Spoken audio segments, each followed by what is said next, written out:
This happened at the very end of 6th grade, on the last day of school before summer break. I only lived 5 minutes from the school, and since I knew the neighborhood really well, I decided to take a shortcut home this day, something that I had done before, but this time I chose a different route through a part of the neighborhood that I'd never actually walked through before.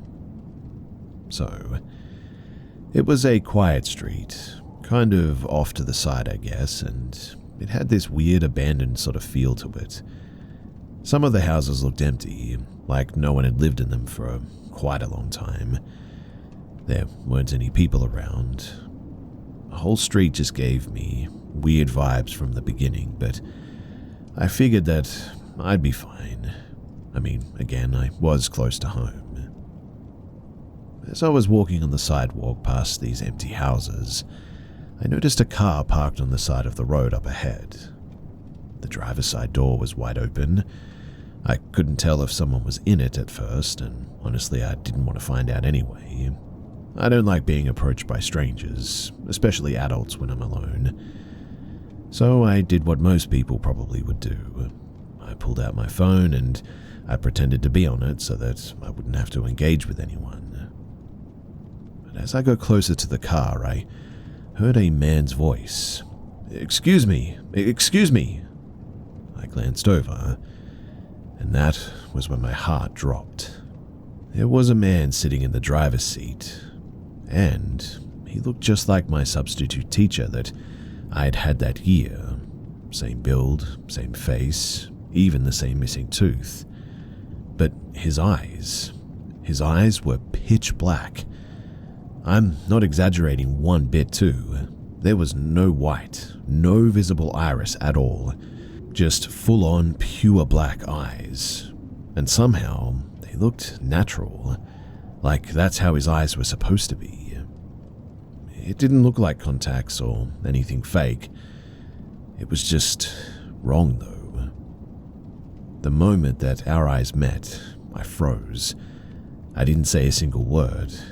I just turned and I sprinted home as fast as I could. I didn't even look back. I still remember the way my body felt too. My stomach dropped and my chest got tight, like something was seriously wrong. The weirdest part though is that I had just learned about the black-eyed children and black-eyed people not long before this happened. I didn't even fully believe in them yet or anything, so to have something like this happen right after I learned about them, it really messed with me for quite some time. I'm 19 now and I still think about this quite often. People say that black-eyed people come back to visit you, and to be honest, I've been scared of that for, well, years now. I don't know if what I saw was really one of them or something else, but I know that whatever happened that day, it wasn't normal. And I know that it wasn't my teacher too. It just, well, it looked exactly like him. I've never told many people about this because I know that it sounds so unbelievable and unreal, but to the day that I die, I will swear on everything that it happened.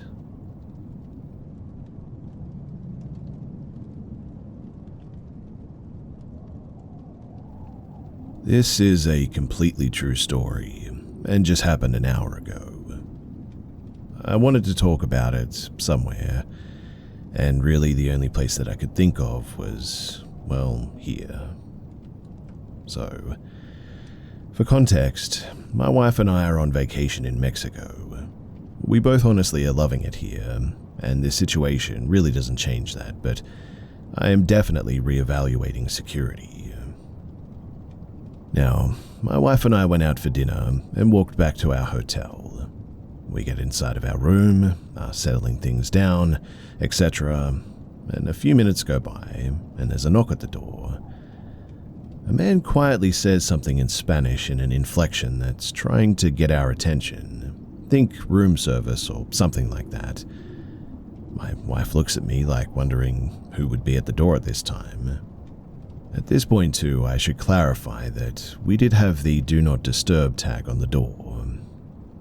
Anyway, a few seconds go by, and there's another knock at the door. My wife signals for me to go to the door, and so I go over. At this point, we've made no sounds for probably a minute before and during the knocks. Just as I reached the door, the keycard unlocked the door and it opened.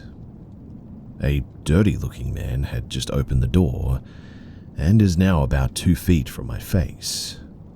I put my hand on the door to prevent it opening any further. I think he was as surprised as I was, to be honest. He starts speaking Spanish and I hear the word Wi-Fi somewhere in all of that. I say, "No hablo español." In broken English, he tries to ask if the Wi-Fi is down. My wife says that it's not. I'm just kind of shell-shocked, though, by what had just happened, and keep my hand on the door as he talks and eventually leaves. I shut the door and engage the physical lock this time. I usually do this, but we had just walked in and wanted to get the stuff set down. I talk with my wife as we try to gather our thoughts about what the heck just happened. Essentially, a man knocked, got no reply, then let himself in and asks about Wi-Fi? No, this was clearly a burglary attempt, and he has a master keycard and thought that we weren't home. A minute or two later after this went down and we've collected ourselves and understood what had just occurred, I pass this information to the front desk in case this guy attempts other doors too. They seem to take it seriously, but no updates beyond that. The fact that this just happened has kind of blown my mind a bit, and I don't know if I've fully processed it just yet. Like, what if we were back 30 minutes later? We probably would have lost some stuff, right? 5 minutes later, we would walk into a guy in our hotel room. What if we went to bed earlier tonight? Could have been asleep and the AC is loud and I don't know if I would have heard the door knocking through my sleep. If it was going to go down, then surely the way that it did was optimal. But those ifs are just crazy to think about. I'll definitely be storing our valuables in a safe now. I should have done this too, I know, but we just recently got here. But lesson learned. In the future, stuff is going immediately into the safe and lock is getting immediately engaged from now on.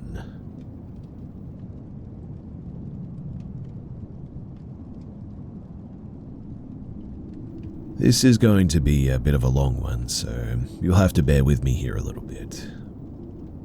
So back in junior high, I started dating this guy.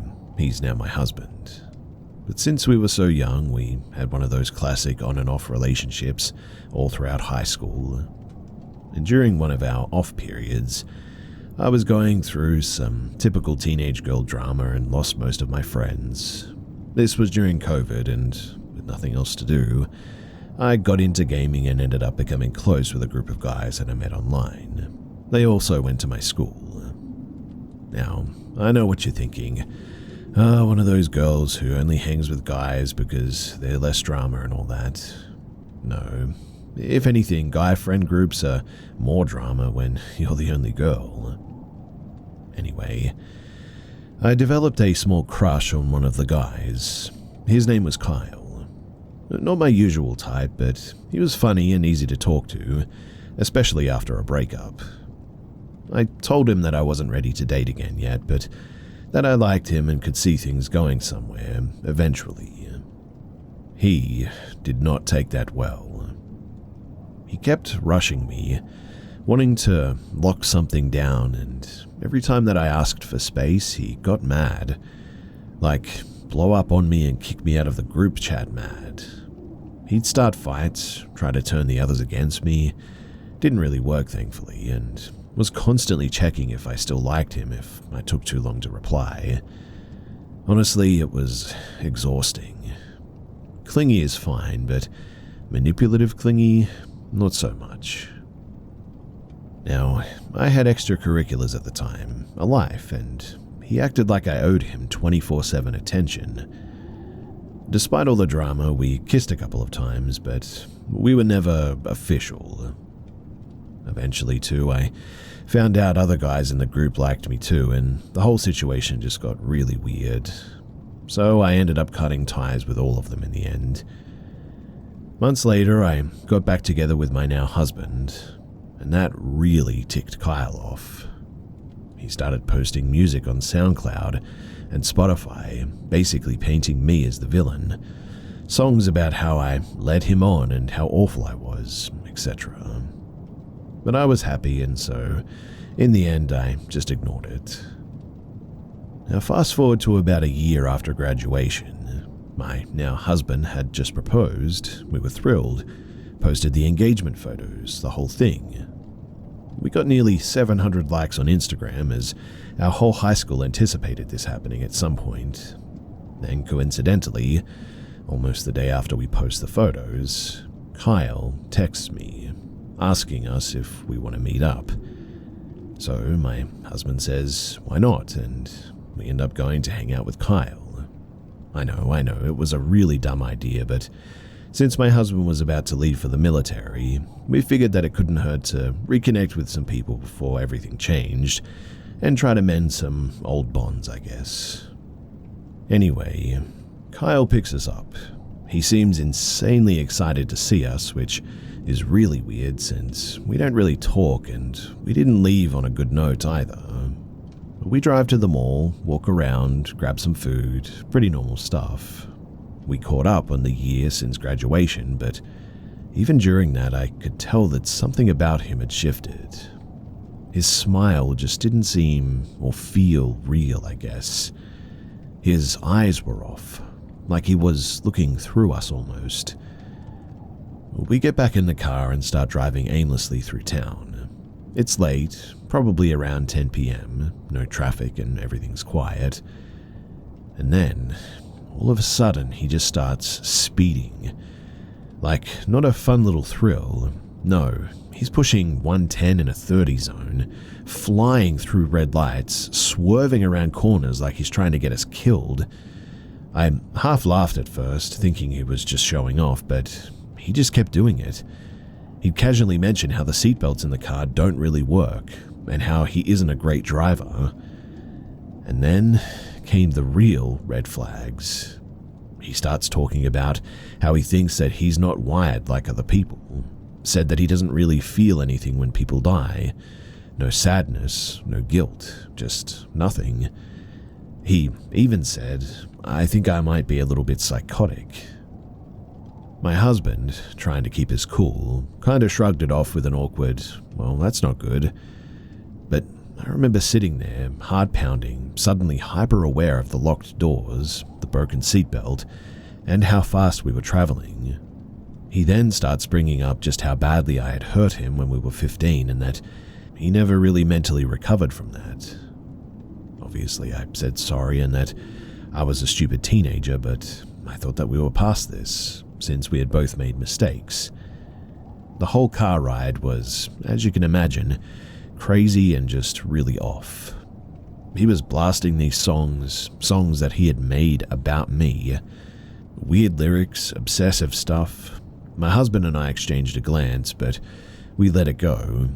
And eventually he pulls into this massive park in the middle of town, the one with that huge new staircase that they built on the mountain. No one else is around and it is completely pitch black out here. He goes, do you guys want to go for a walk? We get out immediately and we start walking because anything was better than being in that car again. The stairs go high, higher than they look from the road. I'm already uncomfortable, but I go anyway. About halfway up, my knee starts acting up a bit. It's an old basketball injury, but anyway, I tell them that I'm going to stay put because of this. Kyle stops too and starts talking again, this time about how he feels like he never really got closure, how he still dreams about me, how he's never been able to connect with anyone else the same way. He says this, mind you, while my fiancé is standing right there, and the tension is unbearable. My husband tries to keep things chill, even jokes slightly, but you can tell that he's ready to leave and is getting a little bit worked up now. Eventually, Kyle keeps going.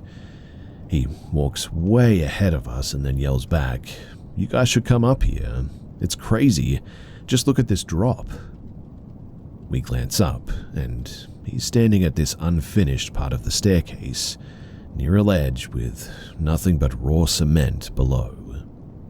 One wrong step and, well, that's it for you up there. My husband looks at me and then calls back, "No, we're good. We're gonna head back, okay?" Back in the car, it is tense. He's fidgety, the kind of quiet that feels heavy. He then breaks the silence by saying, "If I had a gun right now, I don't know what I'd do." Just like that too, calm, cold, no emotion in his voice. Hearing that, my body suddenly locked up. I didn't even know what to say. My husband leaned forward and asked if he was okay.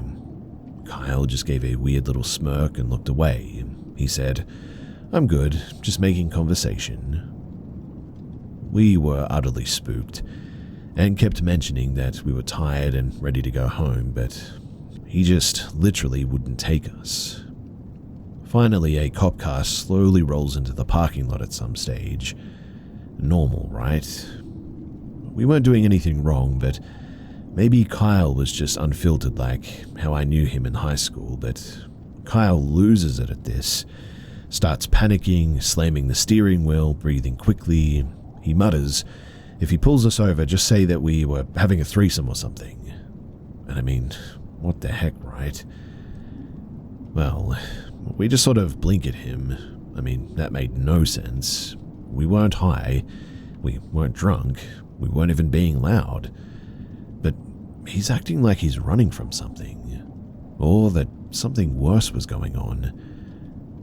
The cop doesn't stop us, just sort of passes us by. Kyle pulls out fast and then drives us straight home without another word. He doesn't even say goodbye when we get out. He just speeds off. "Hey, was it just me, or did it feel like he was trying to kill us?" I didn't even hesitate. "No," I said. "It wasn't just you." After that night, we didn't talk to Kyle again, like at all. But we both agreed that it was weird, too weird to ignore. My husband said that he just couldn't shake the feeling that we'd narrowly avoided something really awful. And honestly, I felt the same way. The way that Kyle stared from that ledge, blank, like he was watching and waiting for something to happen.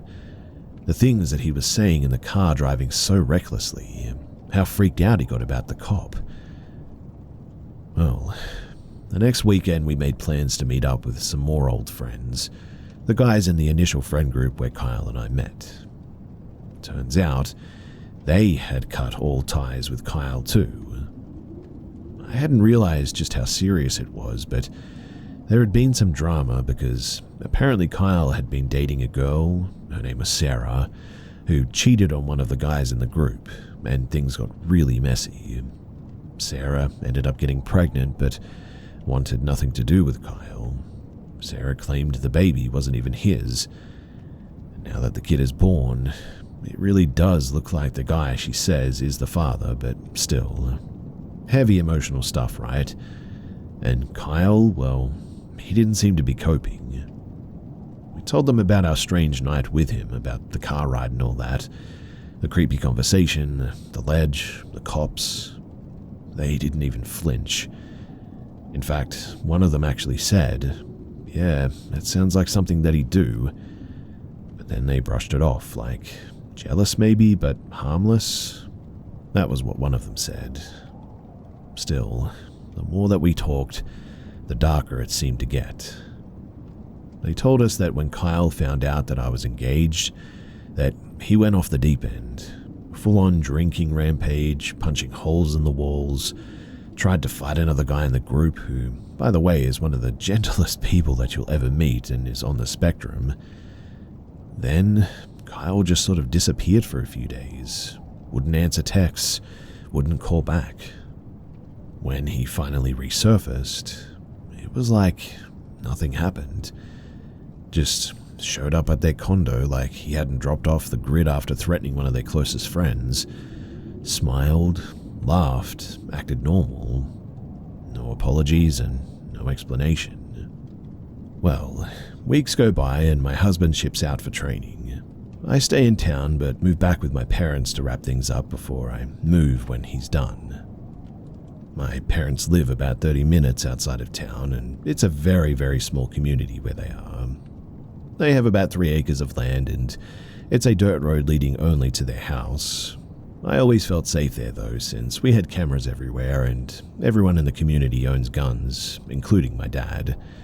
So if someone was on the dirt road, my dad would sit on the porch with a gun, since we never had any uninvited visitors. But then I start getting messages from Kyle. Said that he wanted to hang out one more time before my husband left for the military. I told him that we were busy, and he didn't respond after that. But then, weird stuff started happening. For instance, one night I swear that I saw his car drive by the dirt road in front of the house. This was insanely strange too because, like I said, we're pretty secluded here. Another time, I noticed a notification from a random burner account viewing my Instagram stories, always the first viewer, and every time that I blocked it, a new one would pop up. No posts, no followers, just watching. I tried to tell myself that it wasn't him, but I knew deep down that it was. I start getting messages from another burner account. They're not threatening exactly, but they're just off. Long rants about people being fake, how no one really understands loyalty, and cryptic comments like this. You're lucky, he's lucky. It could have been different, but I let it go. Let what go? I don't respond. He then tells me it's Kyle, by the way. I figure that he's just spiraling, maybe going through something, so I block the account and set mine to private. After that, I never did see him again in person. He just kind of disappeared after that. No mutual friends mentioned him, no posts, nothing. Honestly, it was almost like he just dropped off the earth. Well, 6 months later, I reunited with my husband and we moved several states away to a military base, and life finally felt calm again. But then, out of nowhere, we get a call from one of the guys from the old friend group.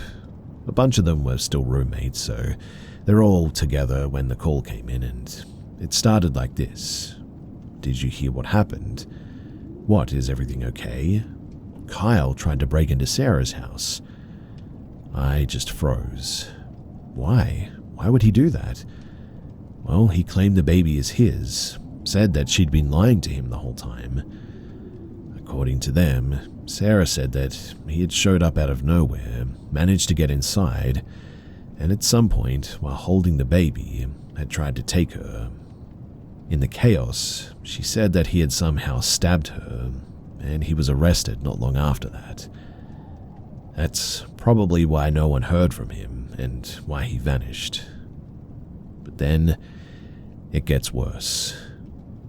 The guys told me that when he was arrested, they found a notebook, and that it had our names on every page, Sarah's and mine. Obsessive stuff, pages and pages of graphic, violent fantasies about killing our significant others, about having his way with us in front of our husbands, and if he couldn't have us like that, he wrote that he'd end all of us together. It's been 3 years since then, and I still have nightmares about it all. I sometimes too dread that one day I'll have to explain the whole thing to my kids and tell them to be careful with their new high school flings, as it can either end like my husband and I, married, together for 10 years. Or like Kyle, still seeking revenge for a petty kiss and a crush 5 years later. I often think about that night on the staircase, about how he kept calling us to come up there, kept saying how crazy the drop was. What if we had gone?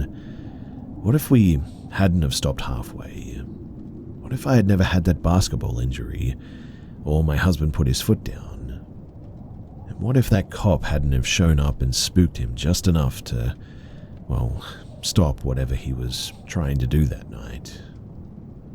Maybe things would have ended up very differently. But they didn't. And honestly, I think that that's the only reason why I'm still here to even tell this story. The scariest part, for me at least, isn't what he did, but it's just how close we were to being the headline instead. Do you say data or data? Well, at my house, we say data, and for the longest time, I thought paying a fortune on my monthly data plan was just normal. That was, until I found out about Mint Mobile and their premium wireless plans that start at just $15 a month. I personally have saved over $100 by making the change to Mint Mobile, and was stoked that it was so easy to make the transition even with my existing phone. So, say bye-bye to your overpriced wireless plan's jaw-dropping monthly bills and unexpected overages. Mint Mobile is here to rescue you. All plans come with high-speed data, or data, your choice, and unlimited talk and text, delivered on the nation's largest 5G network. Use your own phone with any Mint Mobile plan and bring your phone number along with all of your existing contacts. Ditch overpriced wireless and get 3 months of premium wireless service from Mint Mobile for $15 a month. No matter how you say it, don't overpay it. Shop data plans at mintmobile.com/bescared. That's mintmobile.com/bescared. Upfront payment of $45 for 3-month 5GB plan required, equivalent to $15 a month. New customer offer for first 3 months only, then full price plan options available. Taxes and fees extra. See Mint Mobile for details. I have so many encounters that I could share. I just seem to be a magnet for weird or creepy happenings, but this occurred when I was around 19 to 20 years old. Now, at this time, my life was a complete mess, to say the least, and I was under a lot of pressure.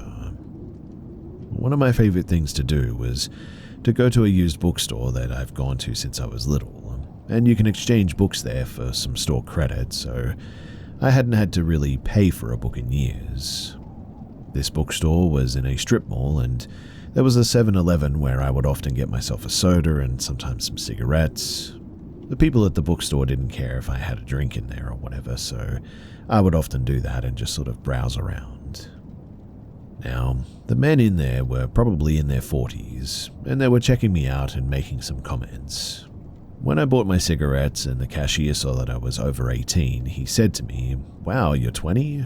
I thought that you were so much younger. Doesn't she look younger?" And the other man working there agreed.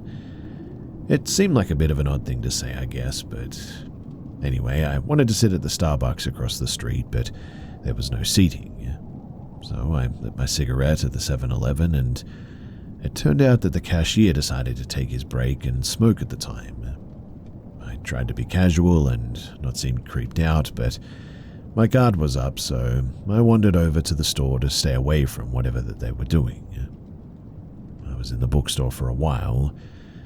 Then somehow I lost track of where I parked. I swear that I could lose my car anywhere, but I was wandering around the parking lot and stepped between 2 trucks at one point. Randomly, the 7-Eleven worker stepped in front of me, saying that I had to come back in. I told him that I had to work in a pretty dismissive way and stepped forward. He repositioned himself so that I couldn't pass him without spilling my drink and walking under his arm. He claimed that the cashier really needed my number. He claimed that at 5 p.m. they were going to a party and I could come to the back of the store and drink until they left. It was around 4:30 at the time, I think. I told him that I needed to do work and again tried to move around him. He had taken a few steps forward, so I had less room, but I'm small and I tried backing up to go in between the other cars. After a couple of minutes of this, I decided to go inside the store because, at least it had cameras. I saw 2 cops walking out as the employee led me in. I wanted to stop them, but they were moving too fast for me to try and grab onto one of them or something. In hindsight, I know that I could have just yelled something, but I didn't think of it at the time. I also have notoriously bad luck with cops, so that just didn't feel like the safest option either. Anyway, when I came back in, they had already selected mini bottles of liquor for me. The cashier was explaining how this party on a Wednesday at 5 p.m. was going to be awesome and there would be substances and alcohol and I was going to have so much fun. I kind of aha'd and yeahed through that because I knew that there was no party. Finally, the cashier got around on what he wanted, which was basically demanding my number. The other employee moved to the door and the cashier was hounding me for my number. I decided that the best route was to use a number with a 555 in the middle, because apparently those are used for Hollywood phone numbers, but they tried to get me to the back, but I said that I had to work and I'd go to the next party with them. I was trying to placate them, but still just get out of there.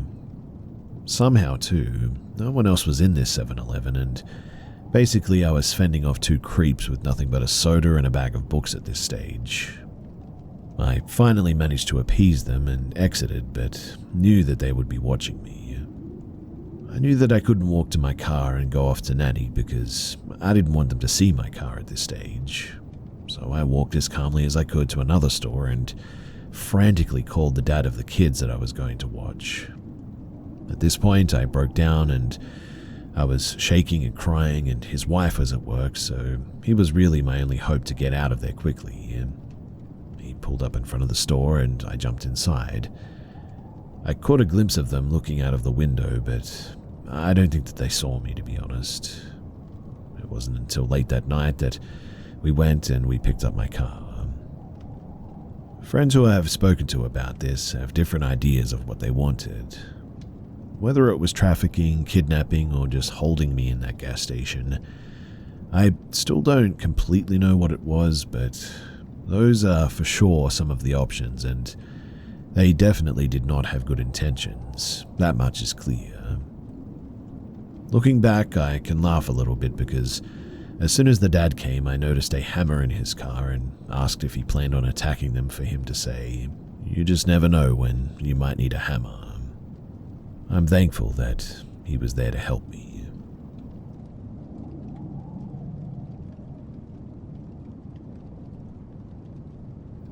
One day, some time ago, I went over to my aunt's house to sleep because, well, I had been out drinking all night and the night before as well. It was about 10 a.m. when I got there, and she had given me the okay to sleep in the basement. So I went down to lay down in her futon type of couch. I tossed and I turned for maybe about 20 minutes. I come to check the time, and it was suddenly 9 p.m. The basement had been very dim, just enough to make out figures of things in the basement because the light was on and it didn't really work too good. I laid there with my eyes closed, trying to fall back asleep, but I just couldn't sleep, so in the end I sat up and turned on her game that was on in the basement. Tried to play for maybe 10 minutes when I laid back down to try and get some more sleep. Same thing, tossed and turned for maybe another 10 to 20 minutes, then checked the time and it was suddenly 2 a.m. I then got up again and texted my cousin because he was supposed to pick me up. I got up to watch for him through the basement window. The window was about a half a foot or a foot higher than me. I jumped a couple of times to look out and suddenly I got an eerie feeling, so I grabbed a stool and I stand on it. Suddenly, after a couple of seconds of looking out the window, there was a hard scratching on the concrete wall just an inch or two from my ear. I slowly turned my head and nothing was there, so I decided to go to the other window on the other side of the basement. Usually my aunt's furnace made 2 banging sounds every 30 minutes or so I was okay hearing that, but after the 2 bangs, there were 4 fast bangs right after that. I looked towards the stairs on my way over, and I swear to you that something had peeked out its head from behind them. I told myself, that's okay, it's nothing I haven't experienced before. But then, as I got to the other side of the stairs, near the other window, I looked, and there was this 7 to 8 foot tall shadow-like figure standing there, just looking at me. Again, I told myself, as long as you're not scared, it won't bother you. So I went and stood looking at the window. Then, after I got down and I ran up the stairs and outside as fast as I could, into the street. Thankfully, my cousin had just started to pull up. I then began telling him what had happened as soon as I got in, and that is definitely the closest anything has gotten to me, other than my encounter with a little person, and I seriously believe that it was some kind of a demon that had evil intentions.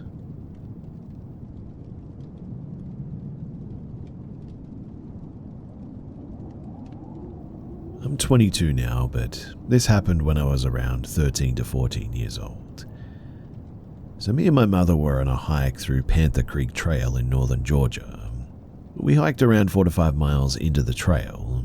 Keep in mind that we had never hiked on an actual trail before, nor had we ever been to this trail or even familiar with this stretch of wilderness, as we lived in metro Atlanta.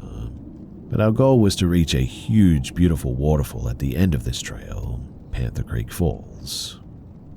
Now, there was a couple in front of us pretty much the entire hike, around 2 to 3 hours or so.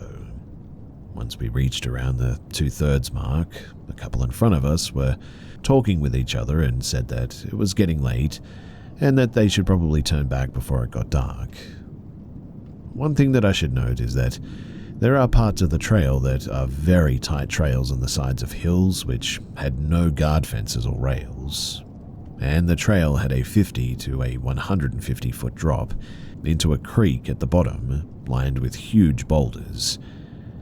Notably, there was a part of the trail that you actually had to sort of shimmy across, as it was only maybe 8 to 9 inches wide and on a rock face to boot. But anyway, back to when the people were talking about turning back.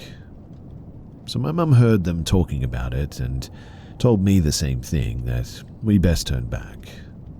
Being a teen who thought that he was invincible, I convinced her that I could make my way to the falls quickly and turn back to meet up with her on the hike back to the parking lot. She argued, but eventually she let me go. After another hour or so of hiking, I made it to the falls and took some pictures as the light was fading. Nobody else was there at the base of the falls with me, and I noticed it really started to get dark quickly, and I started to get a little bit worried since I knew that it was going to be a couple of hours to get through the trail on the way back. After an hour of hiking, I was in complete darkness, with my only light being the one from my phone. I did bring a backpack with water, a knife, and some other little bits and bobs. It was a completely non-moonlight night, and the only way that I was going to navigate was by pointing my light at the ground to see the trail to keep on it. Now, at one point, I will admit that I started to get really scared by the noises of the animals and the forest sounds, so I decided to pull my knife out of my backpack. I held the knife the majority of the 3 to 4 miles until I got to the part where you have to sort of shimmy across, and so I had to put my phone light in my pocket so that I could have a hand free to grab the rock and shimmy across. As I did so, my knife unfortunately fell out of my hand, and it made no noise for over 10 seconds, then hitting a rock with a metallic sound way down. And I knew then that if I fell, I was done for. Luckily, I made it across and managed to get back onto the trail. getting my bearings, I looked at my phone to try and get some service and call my mum or the police or something, as I felt like I was in an extreme sort of danger situation. I mean, I could barely see the trail at this stage. I looked though, and I saw my phone battery was on 3%. This being the only light source made me start to panic to the point of tearing up a bit. I continued on the trail with my battery slowly fading as I used the flashlight. As I was walking, the phone flashlight only lit up about 2 to 3 feet in front of me. I mean, it was pretty much pitch black at this stage, a darkness that I have never before or since experienced. Then, just as I was walking, out of the darkness in front of me, there was a man. He was walking toward me from the opposite side of the trail, from the direction that I was heading in. I literally jumped at the sight of him as it was so instant. And that's when I noticed. He had no flashlight, a small sport backpack, and an absolutely emotionless face, and dead eyes staring completely past me. When I saw him and he scared me, I immediately said, "Oh, hey, what's up, man? I'm trying to get out of here." He never said anything as he passed me. I looked back, expecting him to turn back and sort of talk to me, but he never did. In the moment, I thought that it was so strange, and then I thought about it and realized, how the heck is anyone supposed to navigate this trail and its many challenges at night, in pitch black darkness, with no flashlight? To this day, I still think that there was no way that anyone could navigate that trail at night with no light source, familiar or not. It was then, too, that I got a terrible gut feeling about him, and I started running off at the trail through the trees towards lights and the sounds of cars in the distance. After a couple of minutes, I finally found myself on the side of the highway, where I then used a little bit of my battery to call my mum, and she was crying and asking me where I was, and she ended up picking me up at the gas station 2 miles away from the trail entrance, running over my foot to boot as an accident in a moment of panic to get me in the car.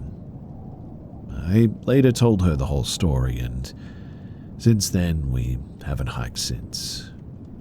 We're not good at it, have no experience, and quite honestly, this whole thing just scared both of us.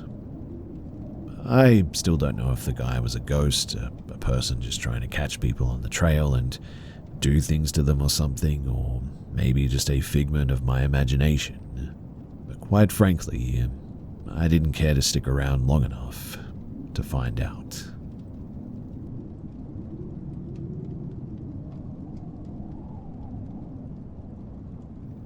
This happened on a quiet Saturday at Southwest Minnesota State University. The campus was practically empty. No classes, no students in the hallways, just silence.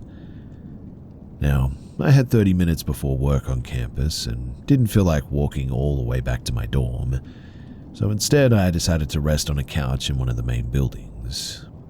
I wasn't tired, not even sleepy. I just wanted to sit in peace before my shift started.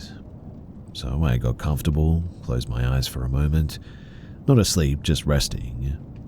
And then, out of nowhere, I felt someone gently tap my shoulder. When I looked up, I was startled. I hadn't heard any footsteps, no sound at all, and yet there he was. A bald man that I didn't recognize at the time. He asked me, "Where's the social science building?" I thought that was a bit weird. Everyone on campus knows where that is, and it was only an 8-minute walk from where we were. I told him, though, that it's at the far end of the building, and he just nodded and walked away. But here is where things get a bit strange. So about a minute or two later, I suddenly found myself in the social science building on the upper level. I had no memory of walking there, though. No stairs, no connected hallways, just sort of a jump. One moment I was on the couch, the next upstairs in a building that I've been learning in for 3 years, and I couldn't even recognize it. I was disoriented, lost. Something felt off, like I was trapped in a place that I thought that I knew, but I couldn't find the way out, and I felt weird. I decided to go downstairs and to try and leave the building, and that was when I heard running from behind me, fast, heavy footsteps. I turned, and it was him, the bold professor, running directly toward me. Fear suddenly took over. I didn't wait. I bolted for the door and ran straight to the cafeteria, one of the few places on campus where people were actually found. When I looked at the time, only 12 minutes had passed, but what I experienced felt so much longer, like I had been gone or disconnected from time. Later, too, I found out something that made my skin crawl. That professor had been teaching in the social science building for 9 years. So, why did he ask me where it was? And that wasn't the only strange part. You see, in the week before this happened, that same professor had been coming to the campus where I worked. Not once or twice, but multiple times during every shift, buying things worth $1 or less. Just cheap little items, always while I was working, always watching and always present. At the time, I didn't think too much of it, but after the incident, it hit me. He had been watching me. After the day that he chased me in the building, though, I never did see him again. Not at the store, not at the campus, nothing. To this day, too, I still don't know what really happened. Maybe it was psychological, maybe spiritual, maybe something else entirely, but I do know this. That day I was pulled into something, like a trance-like state, a test, a glitch in reality if you want to call it, and I thankfully made it out. Whatever was waiting at the end of that empty building, I don't think that I was supposed to reach it, and thankfully I never will.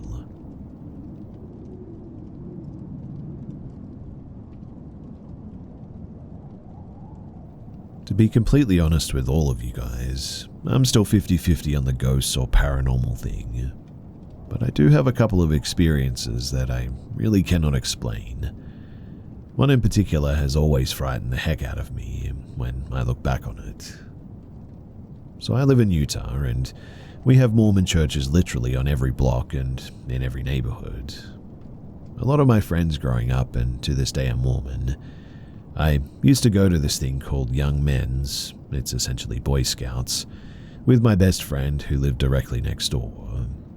This was like a once or twice a week activity, and although I grew up in Salt Lake City, my family wasn't Mormon, but my friend was my best friend in the world, and we did everything together practically, and so I would tag along sometimes. It was just a rotation of weirdo Mormon adults who taught us stuff, and we'd do random activities. I believe I was 10 or 11 when I would go to these with him. Now, one time in particular, it was a big gathering of some of the families involved in that young men's group. Essentially, it was just a big barbecue on one side of the church. The event was mostly outside with some activities in the church. The other half was not in use, and it was pitch black over there. There were a lot of people, and the lines for the bathrooms were super long, so I venture over to the pitch black part of the church to use those bathrooms instead. I cannot remember exactly what time it was, but it was starting to get a little bit dark outside. That side of the church that I ventured over to was pretty much pitch black though. There was enough light outside that the glass doors that exit outside near the bathroom that I could just see enough to get to the bathroom, but that was about it. And it was now that I remember just getting this extremely eerie feeling in the bathroom while I was doing my business. I didn't think too much of it. I mean, I've always been a bit of an anxious person, and I'm pretty self-aware about that. After I use the bathroom, I exit, and I go to use the drinking fountain right outside of it. As I bend down to take a drink, I then get this overwhelming feeling of terror, and that something was wrong. I turn around, and there's this pitch-black hallway, and I see this little kid who is pale, has marks on him, and his clothes are dirty and tattered. I vividly remember that pale face with marks all over his body and tattered, dirty clothes. He walks up to me, starts almost giggling, and my first instinct was to ask, "Are you okay?" The kid looks at me again, giggles. He walks out of those glass doors leading outside. Those glass doors were leading into the opposite direction of where the party was, to another parking lot that didn't have any cars parked in it. I remember I was just sort of standing there in pure terror, and then I ran back to the party. I didn't say anything to anyone, but was just sort of looking for that kid almost frantically. I never saw him at the party. I remember just being sort of shaken to my core for the rest of the night, and that night I didn't sleep. I don't think that I told my friends or family about what I saw, because I knew that they would think that I was just full of it. I really don't talk about it much at all, in fact, because if someone had told me that story, I probably wouldn't believe them either, and I would also say that they're full of it. I also don't expect anyone here to ever believe what I saw, and I don't ever even try to convince people, to be honest, because it was just such a weird experience, and I really don't know what to make of it. I guess I just wanted to share whatever weird thing or experience that was. And honestly, it still shakes me to my core when I think about it.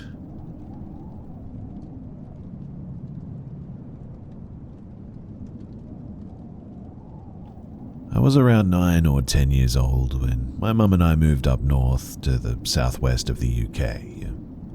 We just settled into our new home, and I was starting in a new school as well. On my very first day, we had an assembly. For anyone not from the UK, that's a morning gathering where the entire school meets in the hall to hear announcements from the teachers and all that sort of stuff. Nothing exciting, just them going on about, to be honest, I cannot even remember, but just random stuff.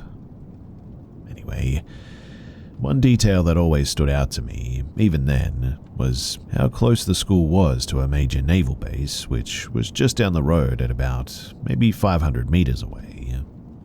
This particular base, it houses nuclear submarines and large naval vessels too. At the time, I didn't think too much of it, but now it definitely feels like it might be relevant. So I've always struggled with paying attention due to my ADD, attention deficit disorder, so naturally, my mind began to wander a bit. While the head teacher droned on, I found myself gazing through the tall windows of the assembly hall. It was around 9 in the morning, and the sky was a blanket of heavy grey clouds that day. And then, something strange happened. As the cloud cover began to shift and thin out in patches, I spotted something in the sky. It didn't move with the clouds. It didn't shift, flicker, or pass like a plane might. It just sort of sat there, motionless, in the break between the clouds. A large triangular object, dark and metallic. It definitely wasn't a trick of the light or a fleeting shadow or anything too. This thing had shape, 3 distinct points, clean edges, and a presence that felt, well, strange. My first thought as a kid was that maybe it was some kind of satellite or weird military equipment, but it seemed far too low, far too clear to be that. It wasn't suspended in space, it felt like it was right there, hovering above us, completely still while the sky moved around it. I remember blurting out something like, "Is that normal?" right in the middle of the assembly. The kid next to me nudged me and whispered for me to be quiet and pay attention. But when I looked back up, the clouds, they had rolled back in, thick and unbroken, and whatever I had seen was gone, just like that. Mind you, I didn't see it fly away, I didn't see it vanish in a flash. It was simply there one moment and then it just wasn't. It's stuck with me ever since then, and I remember this all so vividly. Not just the shape or the silence, but the feeling that I'd seen something that I wasn't supposed to. I know it's easy to chalk it up to a child's imagination too, and you know what? Maybe that's all it was. But back then, I didn't know anything about UFOs or strange sightings like this. I had no frame of reference. I was just a bored kid in an assembly looking up at the sky. But I saw something, and I still think about it.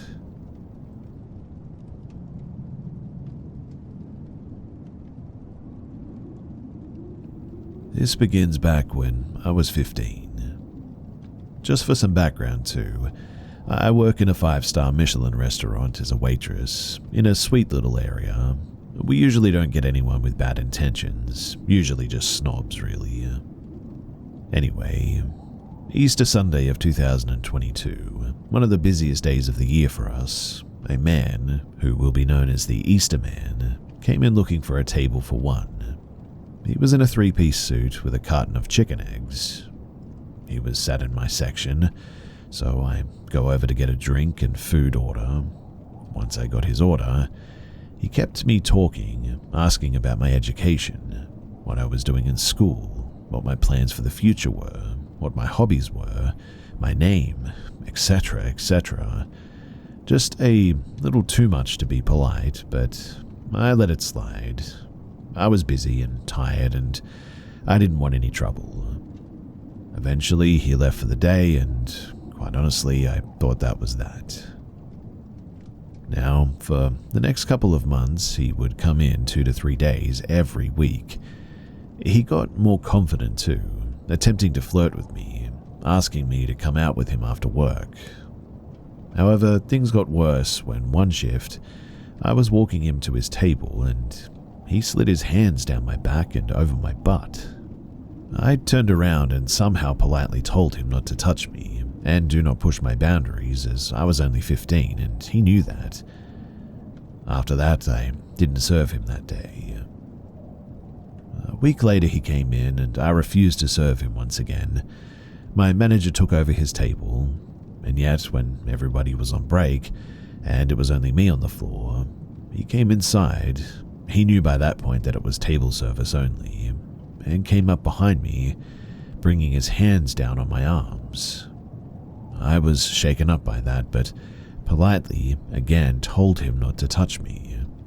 And then after that, I didn't hear from him again until next Easter of 2023. Now, last Easter, things got worse. He showed up again, the usual shenanigans, yet my managers were prepped this year, not allowing me to go within the vicinity of him, keeping me safe. But this was only useful inside of work. You see, I walk through the town centre to get to work. It's about a 25-minute walk from the train station, and as I was walking to work one day, he saw me in his car and followed me into work. I immediately told my managers, who, yet again, told me to stay away from him. A week after that, I was having coffee before work, about a 15-minute walk away from my job, and what do you know, guess who sees me and follows me on foot to work? I again tell my managers, who keep me away from him, again mind you, yet that day was different. He asked my managers for me, saying that he knew that I was there because he'd seen me.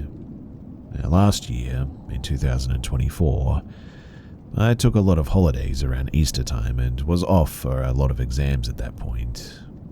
Supposedly, he came in a few times, asked for me, and he didn't come in much when I wasn't anywhere to be seen. He hasn't come in since then, however, and, well, this Sunday is Easter Sunday. So, wish me luck for Easter of 2025, because I dare say that I'm going to need it once again.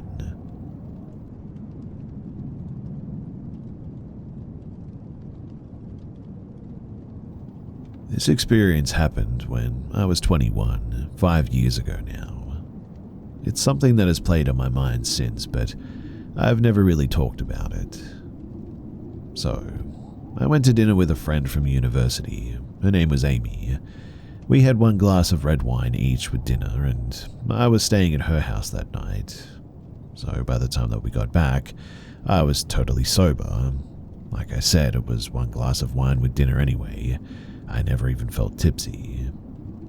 Amy was in her ensuite brushing her teeth at one stage, and I was laying in her double bed on my side, facing the bathroom that Amy was in, when all of a sudden I felt the very distinct feeling of a hand with long nails go down my back, from my neck to my bottom. It felt like a real hand as well. I could feel the long nails of all the fingers, and it tickled in the same way that a person's hand would.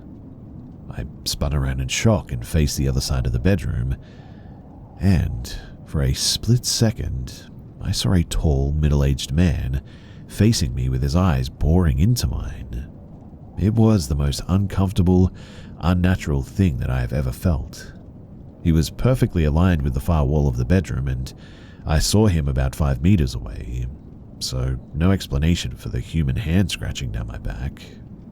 I was suddenly crying and shouted for Amy, even though she was just next door, and I told her what happened.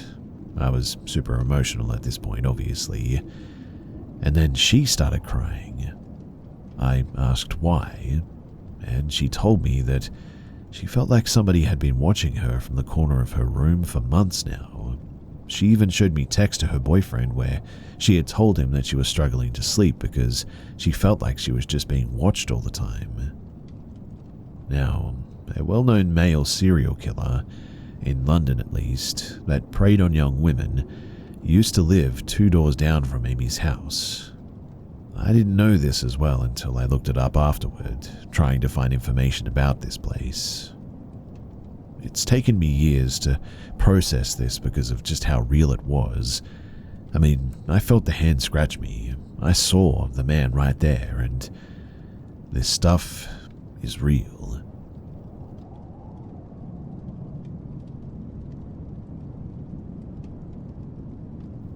So I am an EMT as of writing this, but as this takes place, I was a student doing an ambulance ride-out with the local fire department. We have an hourly minimum as students to go and learn with them and take calls and all that. Now, on my official last day of ride-outs, I chose a Friday night shift, 3 p.m. to 11 p.m. I live in a busy-ish, smaller city in Texas, so most of our calls at this station would occur later into the night. And so, as you can probably imagine, it was common for us to sit around waiting for nighttime. Now, I was taking notes for class when we got dispatched to an unknown status female under a bridge. This isn't unusual, as we have a big homeless population and callers will see them on the road and think that something is wrong. Often they'll just be drunk, or sometimes we have to give them something if they have OD'd or whatever. I was pretty excited, not because of someone hurt obviously, but because of the adrenaline rush. Walking out onto the scene, we were dispatched to a residence. It wasn't a house, but it was more a collection of tents intricately connected together under a big main highway road. Walking closer, the EMT, medic and I found who our patient was. Initially, she had her back turned toward us, and she was sitting down crisscross style, so we were unable to see what she was doing. But whatever she was doing, she looked very busy doing it, like she was soaring or doing something odd directly in front of her. She was sitting in a wet ditch, slightly away from her residence, and it smelled terrible, but I chalked it up to poor living conditions. We tried to get her to speak to us, and she cussed and shooed us away without turning around. Walking up, we finally realized what she had been doing. At first glance, I noticed her legs and feet. She had discolored ankles and feet in unnatural shades of purple, yellow, and green tones. Toward the toes, there was raw red flesh slowly bleeding and inflamed. I didn't recognize what she was holding at first, as I was too distracted by her feet. At this moment, My medic was talking to her, trying to comprehend what the heck was happening, and to get her to want transport, but she was trying to cut off her toes with a pair of kitchen scissors. She had completely degloved her toes, and we were also unable to find them on the scene. Now, despite the gruesome injury, she was not in pain, assumedly from the flesh necrotizing. She was also arguing my paramedic down, saying that she did not need to go to the hospital. It took about 30 minutes to get her to at least come inside the ambulance. Unfortunately, the medic and we were the unlucky ones to sit in the back with her while the EMT transported. Before transport, however, the smell was overwhelming, and my medic had to briefly step out and throw up before going en route. I'm still unsure why I didn't get sick. I mean, it was really bad. I do have a background in mortuary transport though, so a bonus from that job, I guess. With her on the stretcher and with better lighting, we were able to see the damage that she had done to her own feet. Now, the entire time she was arguing that she wouldn't need an amputation and that cutting her toes off and wrapping bandage around them to get rid of the gangrene would be enough. I looked at her injuries more closely and saw that there were bugs in her skin. Not big ones, but the movement was present, and that's how I noticed them. We didn't want to make her angrier than she was, so we didn't take any vitals or ask too many questions. The stench, though, was absolute insanity. Upon arrival to the hospital, an ED doctor that I had seen a few times during clinicals took over. The patient was very excitingly screaming about her removal of her toes directly into the doctor's face. We sprayed everything and wiped literally every surface of that ambulance with disinfectant. Directly after that, we left and got some food from Zaxby's. Also, I will mention too that the patient had a bunch of racist tattoos on her, and the day before the fire department had been out on her for a similar call before she hacked off her toes. She had been screaming racist profanities, slurs at one of the responding EMSs, and she apparently had an entire handle of Tito's to drink. And while I don't think that this is the scariest thing to ever happen to anyone, I was certainly very unnerved by the experience. Seeing as I'd only responded to car wrecks, DV, and medical issues so far, something like this was definitely unexpected. Sometimes too, I'll just randomly have images of her feet pop into my mind, and that is something that is very hard to live with.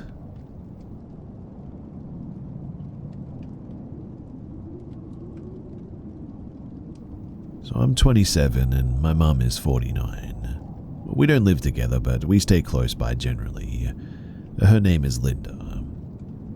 Now, we used to live in a small town for years, and during that time, my mum would have many occurrences where people in public would recognize her.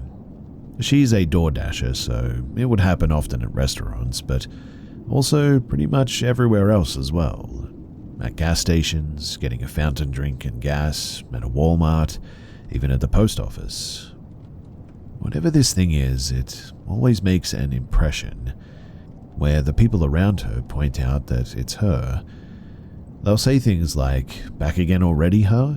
when going to get a drink at the convenience store, or, "Hey, I haven't seen you in a few weeks, how are you?" in a place that she's never been before. At the post office, the guy asked her if she was able to ship that package that she was having trouble with the other day. She hadn't been there in weeks. Sometimes they'll say things like, "Are you doing okay now? I hope your day is going better than it was earlier." At first you think that this was just coincidence, but it just happens way too often. My uncle and aunt had a sighting of the thing once. My uncle was talking to it and chatting up a storm, calling her by name and talking about the family. Apparently it just went along with it and chatted back, but my uncle nor my aunt is the type to lie about this stuff, so I really do believe them. After a while, my aunt came back up and asked my uncle who he was talking to, and he said I'm talking to Linda," in an obvious tone. My aunt said, "That's not Linda," and it just looked at her and then casually walked away. My aunt's description said that it looked like my mum, but not quite fully. Little features were off, and I know that it sounds cliche, but that's what she said. Just little features were off. Now, here's the weirdest part though. You could think that it was just someone in the town that looked like my mum, right? Well, we moved 9 hours away from that town recently, and after about 2 weeks, it's all started up again. Exact same thing. Random people referring to weird interactions towards my mum, acting like she was there earlier when she wasn't, talking about past conversations that they never even had. I have been present for some of these interactions too. One just happened today, in fact, which is why I thought that I should share this. Whatever it is, it seems to have followed her, and I don't know. What do you guys think that this is, and is there anything that we can do about it?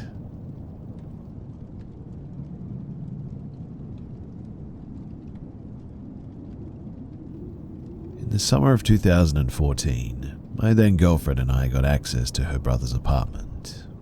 It was the year after we had both graduated, so we were still living at home with our parents. That's why we were excited to have a week with our own place where we could be alone. Her brother had warned us that the apartment was haunted, not something that we paid too much attention to. Neither of us particularly were interested in anything paranormal, and I think we mostly just sort of laughed it off as a bit of a joke. I mean, we were just happy to have somewhere to crash when we came home late from seeing friends without disturbing our parents for once. Now, on the very first evening, while lying on the couch watching a movie, we heard something fall to the floor in the kitchen. When we went to go and check, there was a plastic cup, one that had been on the counter, lying in the middle of the floor, as if someone had forcefully knocked it off. We hadn't even been in the kitchen that evening since we had eaten out, so we just left the cup where it was and we kept watching the movie. The next day, we got ready for another summer day and left the apartment right after breakfast, and when we came back in the late afternoon or evening and walked into the kitchen, there was another item on the floor, this time a large plastic gym shaker. We picked up both objects this time. We didn't really talk much about it, just noted that it did happen and it was weird. But that night is when things got truly eerie. So we went to bed in the bedroom and made sure that everything was closed like we normally did. The apartment was on the ground floor, and there was a fair amount of visibility from the outside, so we drew the curtains and shut all the windows, partly to keep out the traffic noise and partly so that no one could see in. Of course, that made the room very warm, and in the middle of the night, my girlfriend woke me up.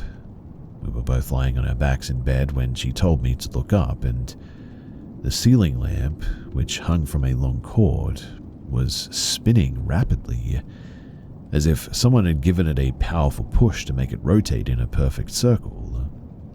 I was awake now, but very tired. I remember staring at the lamp until it stopped spinning and then just sort of falling back asleep. The next morning, she told me that she had stayed awake the entire night because she was so shaken by it. I remember her being pretty rattled the next day, but we moved on quickly and we never really talked about it again. Our relationship didn't last past the fall, and 8 years later, in a completely different city, we went home together after running into each other by chance during a night out. I asked her if she remembered the lamp in the bedroom that summer, and she immediately burst out yes, and that it honestly terrified her. It's something that I'll never forget, and something that to this day I still cannot explain.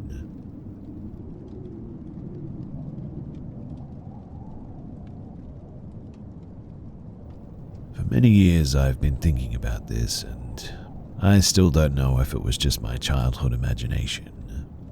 So I used to tell my friends that I saw something in my house. Usually I'd say that it might have been a ghost, but honestly I genuinely have no idea. I cannot say exactly how old I was, but I was definitely still in primary school. That much I remember. It happened in the winter, in Poland, 2009 most likely. Probably a few days after Christmas Eve, because I was playing with a Lego set that I got as a gift. Now, it was already dark outside, the lights were on in my room, and I was playing on the carpet across from the door that opened onto a lit hallway. From that angle looking out the door, I could see a wall and the banister around the space above the stairs. I was really focused on playing, my eyes were down, but for some reason, maybe because I noticed movement out of the corner of my eye, I looked up and glanced towards the door. That's when I saw it. From the left side of the doorframe, a figure slowly started to emerge. It must have been over a meter tall, but no taller than 1.5 meters. It had a strange color, but not so much the figure itself, more like an aura surrounding it. Kind of a mix between purple and celadon. It was floating in the air, maybe 0.5 meter off the ground, hard to say exactly. I was just a kid sitting on the floor after all, so I had to look up slightly. It had bent legs and a bit of a hunch, and in that position it slowly drifted to the right through the air. I don't remember what it was wearing exactly, but I know that it had clothes, purple for sure, pants and black leather shoes. It looked like a formal outfit almost, and it appeared to be male. I remember that it had a fairly large head, so big it looked disproportionate to the rest of its body, with a black mop of hair and big ears. The facial features were hard to tell. I saw it from the profile. Definitely very prominent cheekbones though, and a big nose. I froze for about 3 seconds though. I couldn't move. I was in shock. Then a wave of chills hit me and fear took over. I immediately looked down at the Lego bricks and started pretending to play. In my head I was thinking, just pretend you're playing and maybe it won't notice you. Pretend that you didn't see it. But after a few seconds, I couldn't process what I had just seen, or even whether I had seen something, or if it was just my imagination. And quite honestly, I might have believed it was all in my head to this day, if not for what happened next. Curiosity won out, and I looked up again, without lifting my head too much because I was afraid that it might still be there. And then I saw from that side of the doorframe, part of the figure was still visible. After a short moment, it then completely moved out of view. I was stunned and terrified. I sat there for a while, trying to gather the courage to run to my parents, who were in the living room downstairs. When I finally managed to do it, I ran out of that room, not looking to the right out of fear that it was still there, bolted down the stairs, and sat on the couch next to my parents. I never said a word to them. I just took comfort in the feeling of safety, and I was scared that they wouldn't take me seriously. I didn't have the strength to try and explain to them because the emotions that I had just gone through had completely drained me. That thing, whatever it was, it never even looked at me though. It was like it didn't even know that I had seen it. I never told any of my friends at school either, as I didn't want to be laughed at. For the next few days, I felt uneasy any time I played in that room though, afraid that I'd see it again. It took years before I told anyone, usually after a few drinks, and only in vague terms, just saying that I'd seen something that I couldn't explain, without ever going into detail, as I didn't want to seem like a complete weirdo. But that's why I'm here. Has anyone else ever encountered something like this? Was it just my imagination, do you think? What keeps bothering me though is that when I looked again it was still there. If it weren't for that second glance, I wouldn't even think twice about this, and would have assumed that it was just my imagination. But because of that second glance, I really don't think it was.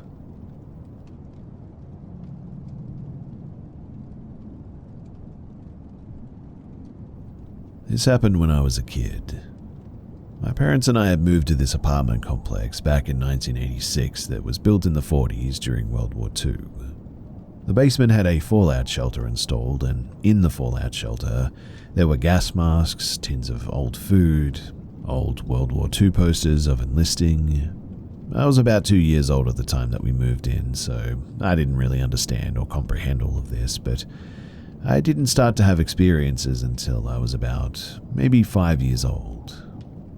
Some experiences involved my toys going on by themselves, dolls in spots that I didn't leave them, my radio turning off and on, to which my parents' explanation was that I was doing it, but didn't remember, or that it was just my imagination. But that all changed one night. Now, I had 2 windows on the side of my bed. This is relevant too. The right one would open and stay open with no problem, but the left one was always broken and a bit weird. It just wouldn't stay open, and we would have to stick a board in the window for it to remain open. Now, one night I had woken up to this loud bang which scared me half to death, causing me to sit straight up in bed. As I'm sitting there, my eyes trying to adjust to the room, looking around to see if something may have fallen, and if so, where. That's when I heard it again, another huge bang. It was on the side of me, so I look over in the direction to see what it could have been, but didn't see anything that could have made that noise. That is, until I see the left window, the window that needs a board to stay open, slowly opening up, and opening by itself. I sat there frozen, trying to make sense of what I was seeing, if I was actually seeing what I was seeing. I couldn't do anything but sit there in disbelief and attempt to close my eyes tightly for 10 seconds because 5-year-old me, this was just a bad dream, and closing my eyes tightly is what I would always do to end a bad dream. I still do this to this day, to be honest. As soon as my eyes opened, I see the window fully open and then slam again. I realized at that moment that I was fully awake, and then the window starts to open again. Only this time it's opening a little faster than last time, and same as last time, it would open all the way and then slam shut. It happened again and again and again, each time opening a little faster than the last time and slamming shut. It was as if someone was opening it fully and letting it go in order to slam shut. But then the window flies all the way up and stays open. Then I hear the most horrible, evil, sadistic laugh, like a cackle right in front of me. Well, that was enough for me to finally move. I fly off the bed, getting tangled in my sheets and comforter. I managed to get the comforter off of me, but I still have the sheets wrapped around me. But that didn't stop me from hauling butt all the way to my parents' bedroom, screaming bloody murder as I did. My screaming ended up waking up my parents, so they were already awake when I got to their bedroom. I'm trying to explain to them what had just happened, what I had seen, and told them about the cackling and all that. My mother was the comforting parent, and was trying to calm me down as best as she could, telling me that I just had a really bad nightmare and that my nightmare continued when I was semi-awake because I was half asleep awake. I was persistent though, and kept repeating myself over and over and over, telling them about the window opening and shutting by itself, and the cackling again and again. My father, who was the no-nonsense parent, was extremely upset that I had woken him up, and said, "Enough, it was just a bad dream. Come on, I'll show you. There's nothing in your room to be afraid of, and your mother's right. You probably just dreamed the whole thing. So come on, let's go." My father and I head back to my bedroom. My little hand clenching his hand tightly, we go into my room. My comforter is still on the floor. My father goes to pick it up, and when he does, he glances over at the windows and sees that the left window is still open, wide open in fact. Nothing in it to hold it, just wide open, which, knowing this window, should be completely impossible. My father goes over to the window, looks at it, then back at me and says, "Did you open this?" I tell him, desperately trying to get him to believe me. "No, Dad, I told you. It kept opening and slamming by itself." My father, frustrated, cranky, and highly annoyed at this point, tells me, "Windows don't open by themselves. It probably got stuck when you opened it." My father reaches over to make sure that I didn't stick anything in the window to keep it open, and as soon as he stuck his hand in and was about to pull his hand away, the window slammed shut, nicking his hand in the process from pulling it out of the window. My father, who was still trying to make sense of this situation, was suddenly spooked and creeped out. I then spent the night in my parents' room in my sleeping bag on their bedroom floor that night. After that night, the activity seemed to amplify. Other stories for another time. It's been almost 40 years and I still have nightmares about that night. The window opening and shutting, the cackling, the fear, and my little 5-year-old heart pounding in my chest. It is hands down one of the worst experiences that I've ever had. Until I encountered the Hat Man, that is. Which, again, is another story for another time.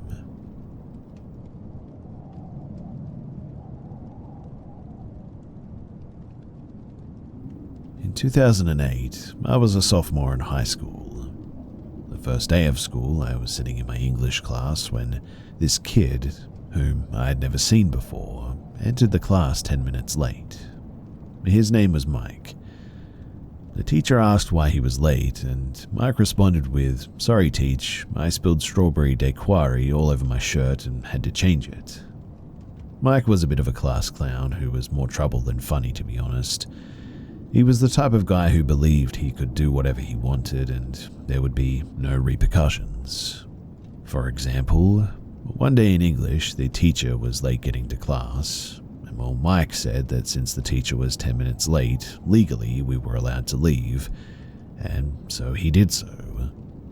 Later, he was shocked when he ended up in detention after school for skipping class.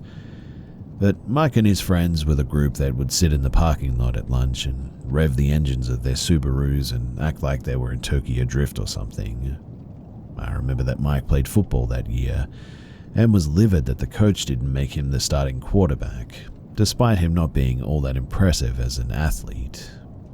However, the thing that I remember the most about Mike was that he always wore this white baseball cap backwards and turned to the side, which was the style at that time. Well, the next year, my junior year, Mike just never showed up to school. Word was that he had been drinking with a group of friends near a fishing spot by the local river when he just disappeared. The rumors also started, and one was that he got into a fight with another guy who hit him in the head with a beer bottle. According to the rumor, Mike fell into the river and was swept away. Other people said that it was his brother who had pushed him into the river. One guy in particular claimed that he had hit Mike and pushed him into the river. Regardless of the truth, Mike was never found. He had a full-page memorial in the yearbook and everything. After that year, though, nobody ever really mentioned Mike again. As time went by, the only time that he would be mentioned were when some friends and I would meet up and somebody would say, "Who was that kid who disappeared again?" And the story would be told. Almost 15 years after Mike went missing, though, I met a guy who was a retired detective for the sheriff's department. His name was Jim. Well, it turns out that Jim was the one that investigated Mike's disappearance. When I mentioned the rumors about him getting hit with a beer bottle, he said, "Yeah, we heard those rumors too, but they just never panned out." Jim told me that the day that Mike went missing, he was out by the fishing spot with anywhere between 5 to 10 other teenagers.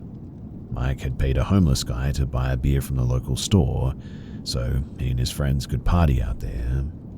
Afterwards, they drove way out to the fishing spot, 30 to 40 miles out of town. And Jim said that, more than likely, Mike was drunk and fell into the river and just was swept away.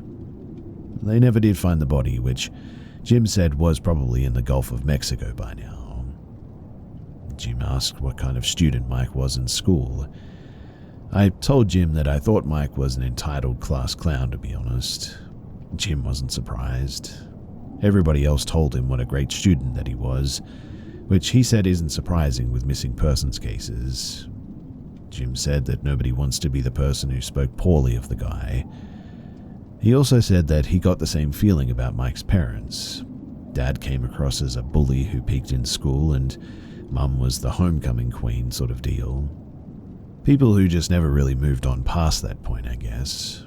People who may have encouraged Mike's behavior, telling him about all the fun that they had had in their high school days. Well, a year or so later, I was out fishing by that spot at some point. I had gotten there late in the afternoon, and by the time that I was ready to leave, the sun had already gone down behind the hills. It was light enough that you could still see, but dark enough that you need your headlights when driving for sure. As I walked back to my truck, I noticed that I was the only one in the parking area, so I put my fishing gear in the bed and climbed into the driver's seat. As I backed my truck up, the headlights illuminated a cluster of trees in front of me, and that was when I saw the white hat against the dark backdrop of the woods. Thinking that somebody may have just left a lost hat hanging in the trees, which is common practice for lost gear, I flipped on my high beams to see if anything else was in the trees. And when I did, standing in the trees was a person that I recognized but couldn't place immediately. The figure was wearing the white hat and staring at me. After a few seconds of staring at him, trying to place where I knew this guy from, it clicked. It was Mike. He looked exactly the same that he did as that day that he claimed to have spilled his cocktail on his shirt. Almost immediately I realized who I was looking at. Mike then turned and walked into the forest. I then put my truck into gear and I noped out of there as fast as I could. I also haven't been back to that fishing spot since then, and I definitely do not plan on going back after sundown. I eventually asked a couple of guys that I know who fish out there if they've ever seen anything strange out there, but nobody ever had. I really don't know if I saw Mike because I knew him or if there was another reason, but I will never forget that white hat that he would wear all the time.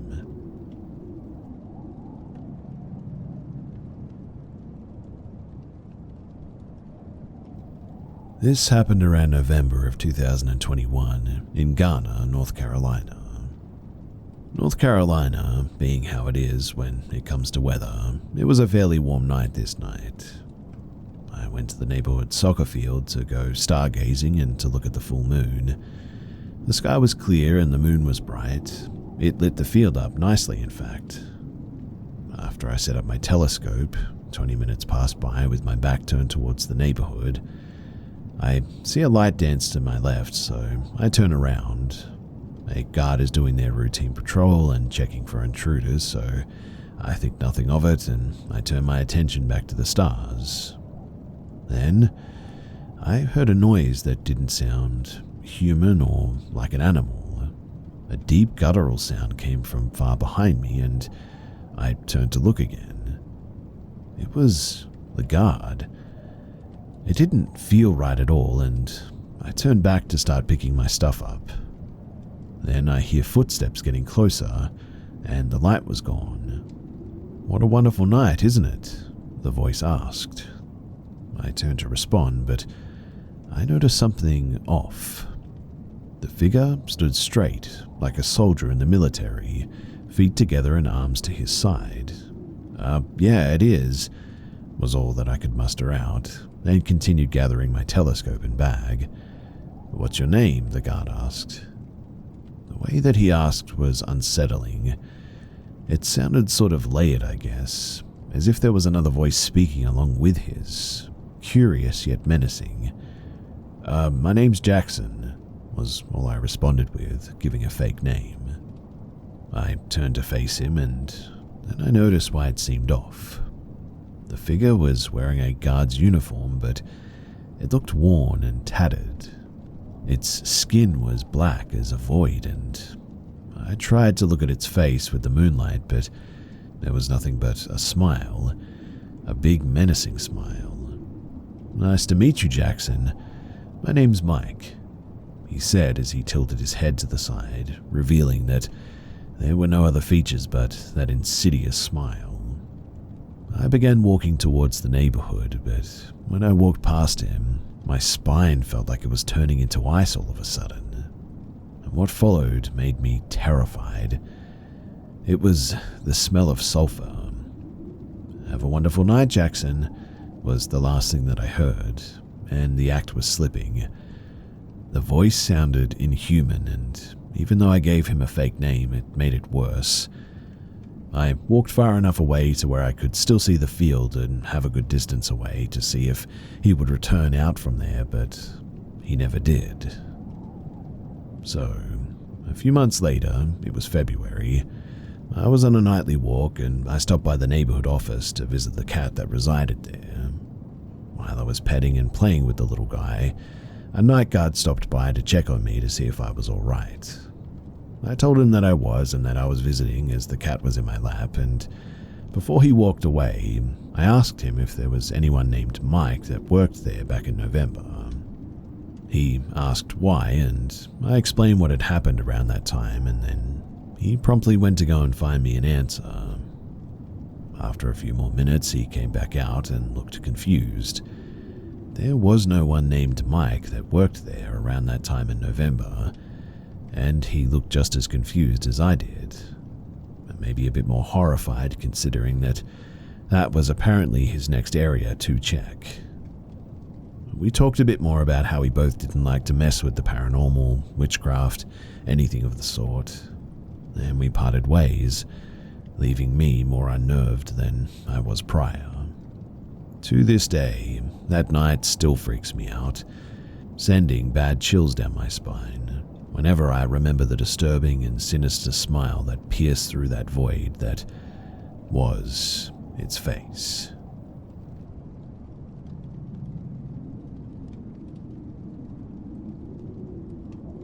When I was little, my parents bought the house that belonged to my dad's grandparents. I'm not sure how long the home was in my family, but I do know that my grandma lived there as a little girl. Now, when I was little, tiny in fact, I slept over my aunt's house for the night and my brother went to his uncle's house. The only people in the house were my mum and dad. My mum tells me that they were in their room at night next to a door that had a staircase that went to a bedroom upstairs. They said that they heard my voice calling Mum over and over again, upstairs and then on the staircase. They both recall the same thing, hearing my voice. I wasn't home though, so they went outside the house and looked for neighboring kids, but it was night and no one was outside. The family next to us was from a different country and did not call their mother traditional mum as well, and they knew that. Eventually I grew up a bit and I was going through puberty in this house, so I was already losing my mind as a kid, but I recall some very concerning moments in my young life there.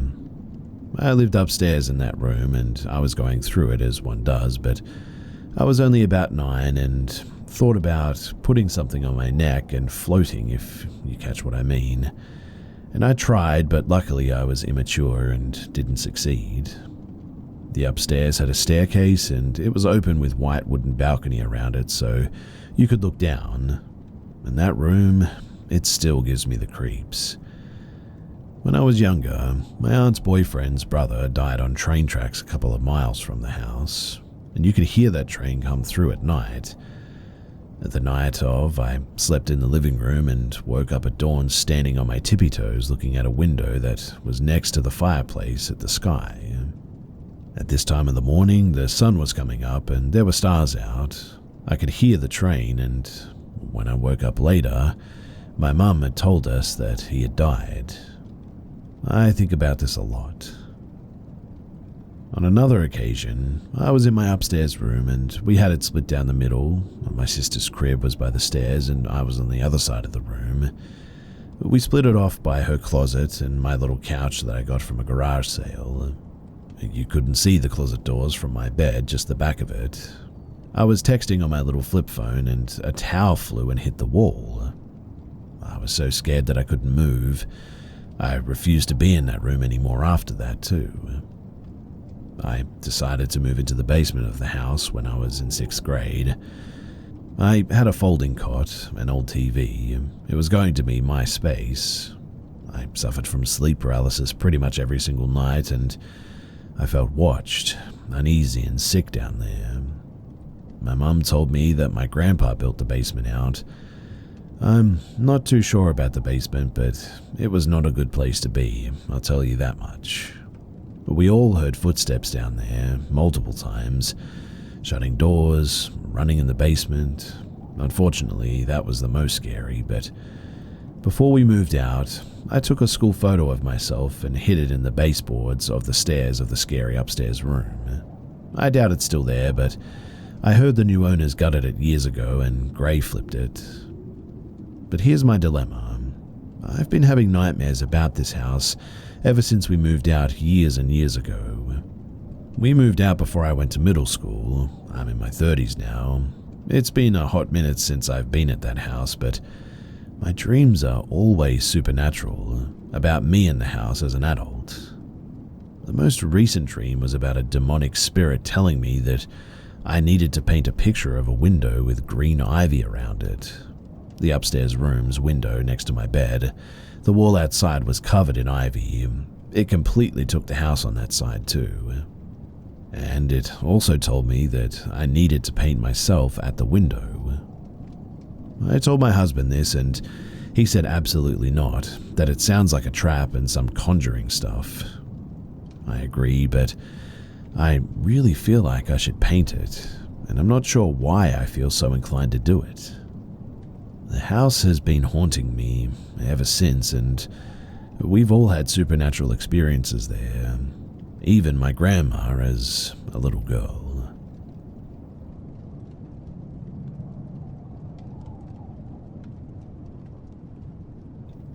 So there's this one time that I was playing with my toys in the basement of my parents' house. I was around 6 years old, so it must have happened in 2011. For context, at this time, the house was not fenced, and it happened a few times that people just walked through my garden to access the field behind my house, so it could seem not unusual, but wait for it. After eating dinner, my parents would let me play with my toys for a little while since it was the Halloween vacation at that point. I can't say for sure what time it was, but it was definitely after 7 p.m. because I remember that it was already very dark outside. While I was playing, I heard a noise coming from, I thought at the time, the boiler room that is behind me. It usually makes noises, so I continued playing without even thinking about it. The door of the boiler room was closed like always. It's always closed because otherwise we can smell the fuel in the whole house. Anyway, I continued serving plastic food to my non-existent clients in my non-existent restaurant. Then I heard another noise. That time I turned around to see what made that noise and where it came from, but nothing. The door of the boiler room was closed like it was supposed to be. I was confused, but didn't worry more than that and continued playing. Until I heard a knock coming from the window facing me. I looked up and there was a man standing there looking at me. The guy had his head between the bars of the window, and still today I could recognize him, even if it did happen 15 years ago. He was wearing his 90s Nike jacket and a faded blue cap. He had a beard of 2 days, and he looked like he was very tired. I remember him having these massive dark circles under his eyes, his expression being neutral when I noticed him. After a few seconds of staring in shock, I ran upstairs to my parents, telling them about what I had just saw. My dad immediately ran down to the basement. He grabbed a hammer and got out ready to attack the guy if needed. But by then, the guy had just disappeared into the darkness. My dad even went to drive around the village that I live in to look for him, but we never did see him again. We believe that he probably ran through the field behind my house. These events, though, honestly traumatized me at that age. I was having a lot of nightmares, dreaming of this almost every night for a while. I had night terrors because of this, and still today I'm pretty terrified when I'm in this basement. It always just gives me the chills and makes me want to run upstairs as quickly as I can.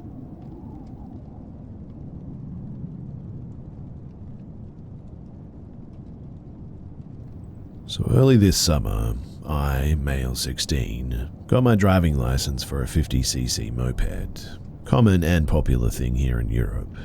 And I was really hyped to finally get to ride with my friends and explore places that I couldn't have explored before without my moped.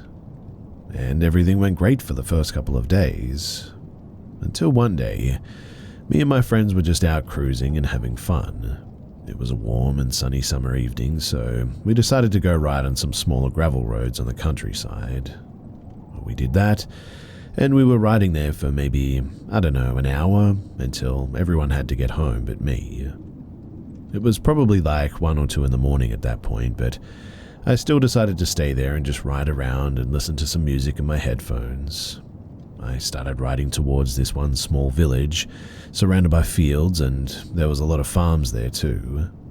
I rode a bit slower there than usual, so there wouldn't be any accidents with all the tractors and farm vehicles. But after I got through the village and closer to a bigger road, the sun was almost gone and it was getting really dark outside. It had been a nice ride, and I decided to start heading home on this almost empty highway, even though the speed limit was like 100 kilometers an hour, and it's not allowed to ride a 50cc moped on the highways, but I did it anyway as there was really no one around. Home was almost 30 kilometers away from where I was at that point, so I was just going full speed in case to get home before my parents found out that I'd been outside until 3 in the morning. But when I'd been riding for like 15 minutes, I saw a car stopped on the side of the road with its lights on, and it had me a little bit creeped out, to be honest. I just pushed it out of my mind though and kept going since I was almost halfway home anyway. But after a few minutes, I noticed the car from earlier speeding up after me, and since I have a moped that only goes like max 80 kilometers an hour, the car caught up to me pretty quickly.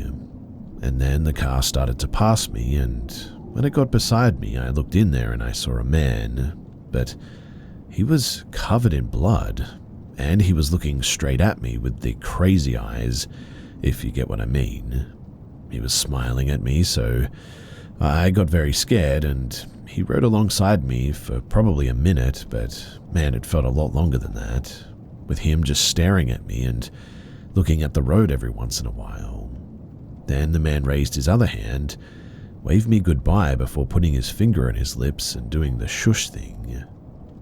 After that, he sped off and got off of the highway onto a ramp to a smaller road, and when he did that, I saw that the car didn't even have a license plate. That was a super creepy experience, and I don't know why the man was covered in blood and why he had been parked on the side of an empty road at 3 in the morning.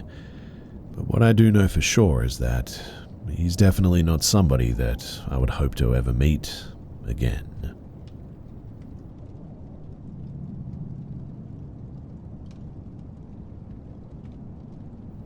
I would really like to try and find an explanation for these events that happened to me while I was younger. It still sticks in my head to this day and makes me feel anxious for some reason. So while I lived with my mother, she said that she had experienced quite strange things happening in our house, from the kettle turning on randomly, even whenever we got a new kettle, to her just feeling uncomfortable during the night. When I got to about 10, I believe, one night I got up to use the toilet, and I remember seeing a man standing in our hallway, which really scared me. I ended up screaming for my mum to help after running back to my bed. I remember telling her what I saw and her actually believing me, which I think helped me cope a bit. Another time, which this one still scares me the most, it was around the time I was 14. I was in the same house, and it must have been about 6 in the morning. I woke up to a strange feeling, like somebody was watching me from next to my bed, The way my back was facing, I couldn't see though. I slowly turned to see a shadow silhouette standing right next to me, faceless. I didn't make a noise or anything, but I punched where the silhouette was, and then when I released, I just sort of laid back down straight away in a fetal position, because a very strong feeling of fear and anxiety washed over me. I couldn't move as I thought that it would do something to me. I stayed there like that for about 20 minutes and slowly turned to find it not there anymore. After I moved into my grandparents' house at about 15, I started to feel the same feelings I felt at my mum's about 2 months in. And one night, I heard what sounded like bare feet running to and from my bedroom door to the back outside door. It was a wooden floor and it was quick, like it was running, and then it would just sort of stop dead right outside of my door. Then it would wait for a few seconds and start running again. I texted my grandma asking if she or my grandfather were walking around. Luckily, she normally wakes up to text, so she replied no, and I then said, could you please come down the stairs with our dog and turn the lights on? As soon as she walked out with the dog though, I could hear my dog barking and then my grandma walking up to the door. And these were completely different footsteps. Weird stuff would happen all the time too, and I always felt like something was watching me. I invited my girlfriend over one time when me and her were 16, and she stayed the night with me. At about 1, I could hear the footsteps again, so I woke her up and said, "Can you hear that?" Without saying anything, she listened, and then nodded at me yes. We did the same thing and texted my grandma, asking if she was moving about the house, and she said no again. But this time, I got the courage to swing open the door. I guess I was trying to act tough in front of the missus, but when I did this, there was nothing but a cold feeling of dread. There are 2 more times I had experienced something. One time I was having strange dreams of being tickled in my sleep. I woke up to still be feeling this feeling and started freaking out as I'm awake and feeling somebody tickling my body. I leaned over my bed, not sure why, but I looked at the floor in the pitch dark, when out of nowhere, this strange blast of air, which felt like when you sort of stick your head out the car window at a high speed and you can't hear, hits me in the face. Obviously, I didn't sleep for the rest of that night. The last incident happened, though, when I came back from living in Scotland. Interestingly, too, in Scotland, I had no issues at all. Anyway, I had pulled up to my grandparents' house with my ex-girlfriend, and we were just having a chat in my car. I look in the front window of my grandparents' house, and I see the same shadow silhouette that I saw all those years ago. Once I get into the house after coming in through the back door, I can hear the radio switch on up in the front room. My pop turns it off and says I haven't heard it turn itself on ever before. And really, that's about it. It's been helpful to share this to just get it off my chest, but if you have any answers, I would definitely love to hear them for closure. I have to try and stop thinking about these events that happened to me because they just make me feel a bit crazy and stupid, but anyway, if you have any information about what any of this could have been, then please do share it.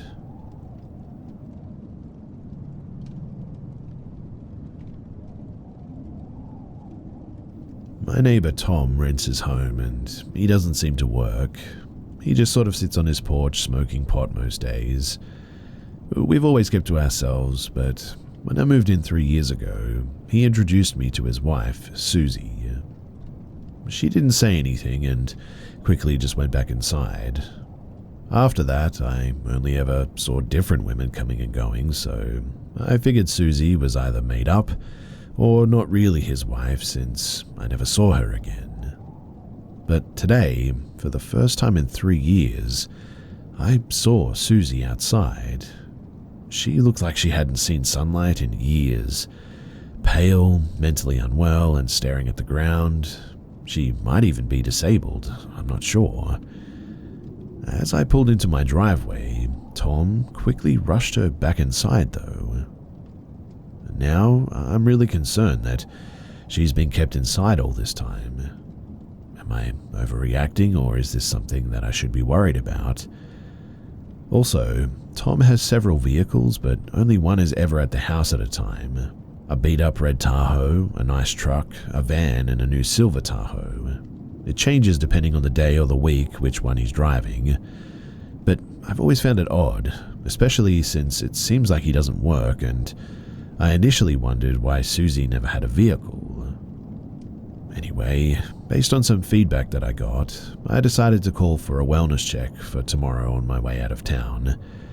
I've also since investigated a bit more and looked up the license plates on 2 of the 4 vehicles that he rotates out, and neither match the vehicles that they're on. I've spoken with a police officer who's a friend of a friend, and I shared all the details in the background.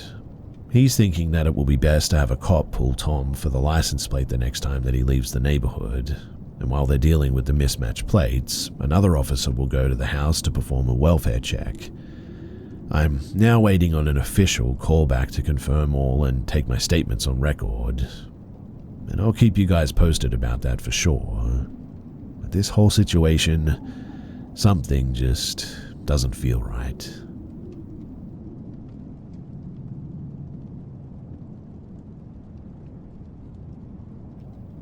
Me and my best friend at the time, we came from some pretty abusive home lives.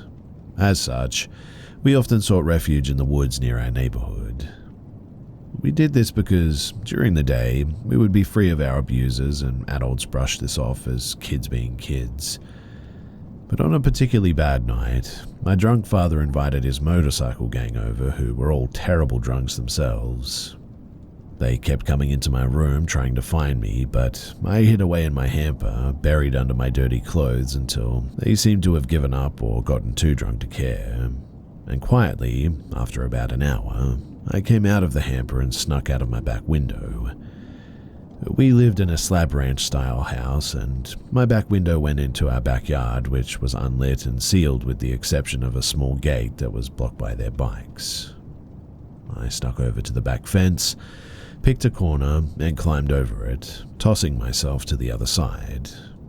The neighbor behind us watched me cut through his backyard, as he had many times, and let me be. We lived in a village, so everybody sort of knew about my dad, but would never do anything about it.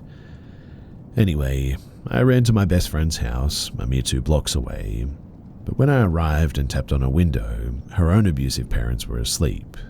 Since I couldn't come in and she didn't want me to be outside alone, she climbed out of her window, and the 2 of us walked to the woods. We settled next to a water reservoir meant to store rainwater in case of flooding, and we sat on the hill far from the road's view. She pulled out some snacks that she had brought with her, and we began conversing as 2 teenagers do about this and that. It was about 20 minutes later or so that we heard shuffling from inside of the reservoir. At first, we thought maybe a deer had jumped the chain-link fence. Rare, but possible. So we just sort of tried to ignore it. But then it got louder. It was also unusual movement, like a dragging almost, or a scraping sound against the brush. Though these woods were usually empty, especially near the reservoir where we were, save for typical animals, we became concerned that maybe there was another human around out to spook us, or worse. We slowly gathered up our snacks and we moved on from sitting to a sort of crouched position.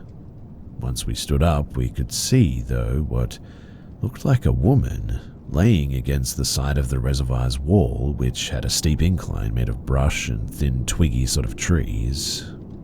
My friend and I became a little bit concerned at that. The state of her clothes, a light-colored dress, had tears and dirt everywhere. She herself looked absolutely soaked, despite it not having rained in months, which is typical for mid-November in my state. Are you okay? My friend asked in her direction. Do you need help? I asked after a little bit of silence. Nothing. The woman didn't move, didn't say anything, and for a moment, we didn't know what to do. It honestly looked like she needed help. so we didn't want to just leave, but, who would we go to? Would she be here if we found help and came back anyway? My best friend and I began to whisper possible options to each other when the shuffling crawl resumed. We turned and looked at the woman's direction, but she wasn't crawling anymore. Instead, she was now sprinting towards us. She was going fast enough that the long disheveled hair that had been obscuring her face moved behind her, and her dark, swollen face was now visible.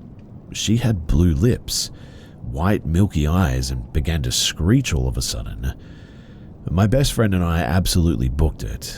We ran as fast as we could to the streetlights and their orange glow, and we could hear her until we crossed the street, and then just silence. We turned back and looked at the fencing, huffing and puffing, looking for any signs of her. We saw nothing though, and began to talk about how it was probably a senior teen messing with us or something. But then we saw her again, standing inside the fence, just staring at us. The orange glow of the lights hit her, making her features seem soft, if not still unsettling. I took a step in her direction, believing now that she was probably just some sort of crazy homeless woman. She was behind the fence, and the time that it would take her to climb it made me confident. I spoke to her. I told her that she was a creep for scaring us like that, and that it wasn't our fault that she was homeless. I did the front-end motion with my shoulders, if you know, you know, and shouted for her to not be so reckless and mean. This must have made her angry too, as a part of me knew that it probably would have, but she started to rush the fence again. It was a tall fence, so I knew that we could duck through some yards to safety before she hit the ground on the other side. I watched her though, daring her, but she got to the fence and didn't climb it. Instead, she moved through the chain link fence as if it wasn't even there. At that, my best friend grabbed me and we started booking it back towards her house as fast as our legs would carry us. We heard one shout from the woman, a blood-curdling scream, but it sounded like it was fading in the distance, and soon she was gone. We never went back to the reservoir spot after that, and we only ever returned to the woods during the day. After that, the paths and the trails, they just no longer felt safe, and everything had a weird stillness or quiet about it. But we no longer heard birds or bugs, and it never felt safe there again. We were 16 at the time that this happened, and I've long since moved from that village. I went off to college, in fact, living in a suburb and then to a large city, and I'm actually packing up to move out of state entirely. The house that I'm leaving is near a lake, and packing up my life has meant keeping some odd hours. And for the first time in, years, I found myself up at night and moving boxes into the garage. I stopped and I took a look at the lake on my way back to the house, but I froze because I could have sworn that I saw that same woman crawling on her belly, dragging herself up the side of the lake through the mud that sat on the edge. In an instant, she was gone, and I don't know what I saw, but it was creepy enough that I rushed back into the house instantly. I'm not sure what this means, but my aunt is coming to sage the house and our things after this. She's also insisting on doing it for our new place before we move anything in. And, to be honest, I think I'm going to let her. I wanted to tell my best friend about all of this, but unfortunately she passed away a few years ago, and, that's another story entirely.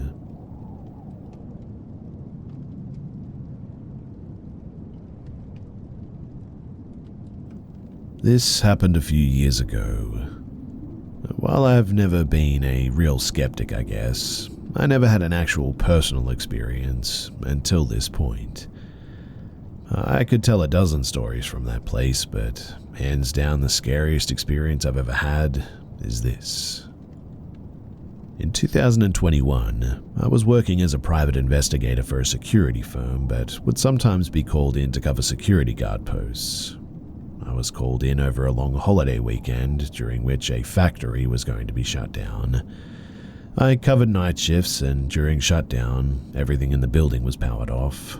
Lights, machines, everything save for things like security cameras, lights in the office, alarms, the boiler, and I think the Wi-Fi too.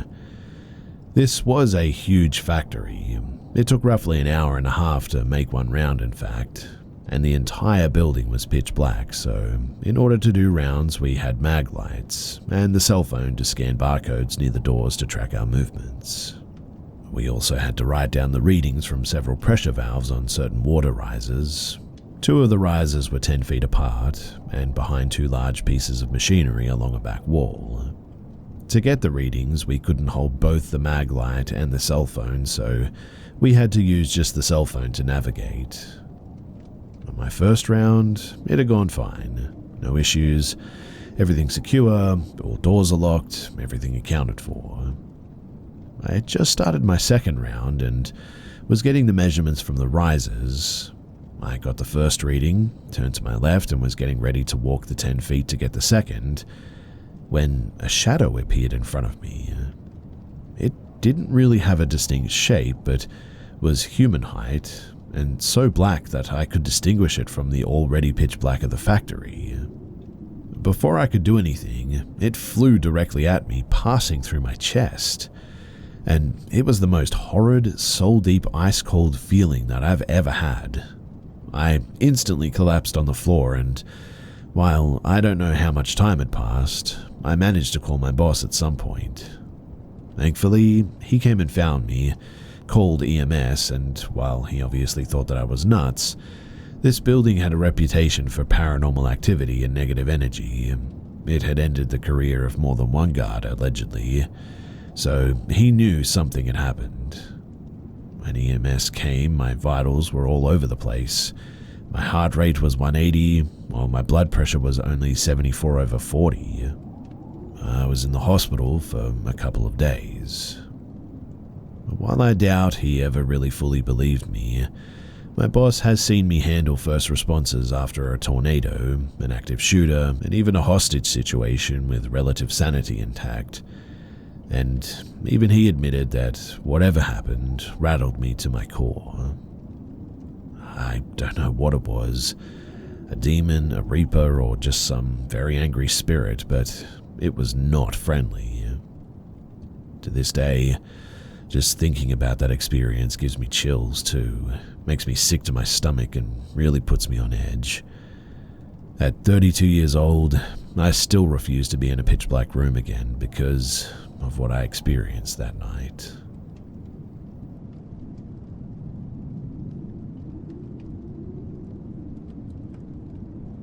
First of all, let me start by saying that I'm just some regular guy who thinks that, yeah, spirits are real and I believe in God, but I never think about any of this stuff or am spooked by it either. If I hear a strange noise while sleeping, I ignore it and just carry on. I honestly pay it no mind and go about my days just normally, but something I witnessed about a year ago, it still bothers me until this day, and I randomly think about it from time to time. It was a regular day and I was driving home at night like I always do. I'm going down a residential street that's about a few blocks from my home. I've driven down that street like maybe 1,000 times or more. Think of a 2-lane street each way, wide street with gated communities on both sides. I want to say it was around 9:30 at night. I was driving home from my son's baseball practice. My son was sleeping in the back seat. I make a right turn into that street and traffic was a lot lighter than usual. If I recall correctly, it was one car quite far away coming my direction and perhaps 1 or 2 cars in a distance behind me. So as I'm driving down the street, I notice what appears to be a person walking on the sidewalk on my right-hand side. He's walking towards the same direction that I'm driving, so I can only see his backside. And I say his because it had the body frame of a male, as it was tall, lanky, and medium hair that reached its shoulders. He was also wearing something like a black hat, skinny figure, black pants, black shirt. If I had to guess, maybe around 6'4", 6'5". I keep driving and As I get closer to this person, perhaps around 20 to 25 feet away, I was suddenly completely stunned. This person turned around as it saw my lights approach, but in a very quick and vulgar way, like when somebody calls you over and over, and you turn around and say, "What?" Well, in that kind of way. And let me tell you that whatever it was not human. And no, it was not a mask. If it was a mask, it was more real than what CGI can do in movies nowadays. It was this monster-looking face, alone on a sidewalk in an empty street. It turned around, saw me, and stared at my car as I drove past it. I looked in my rearview mirror and it had stopped walking and just sort of stared. Immediately, my first reaction and thought to myself, aside from shock, was, "Dear Lord, what did I just witness?" And until this day, I still have no answer for it.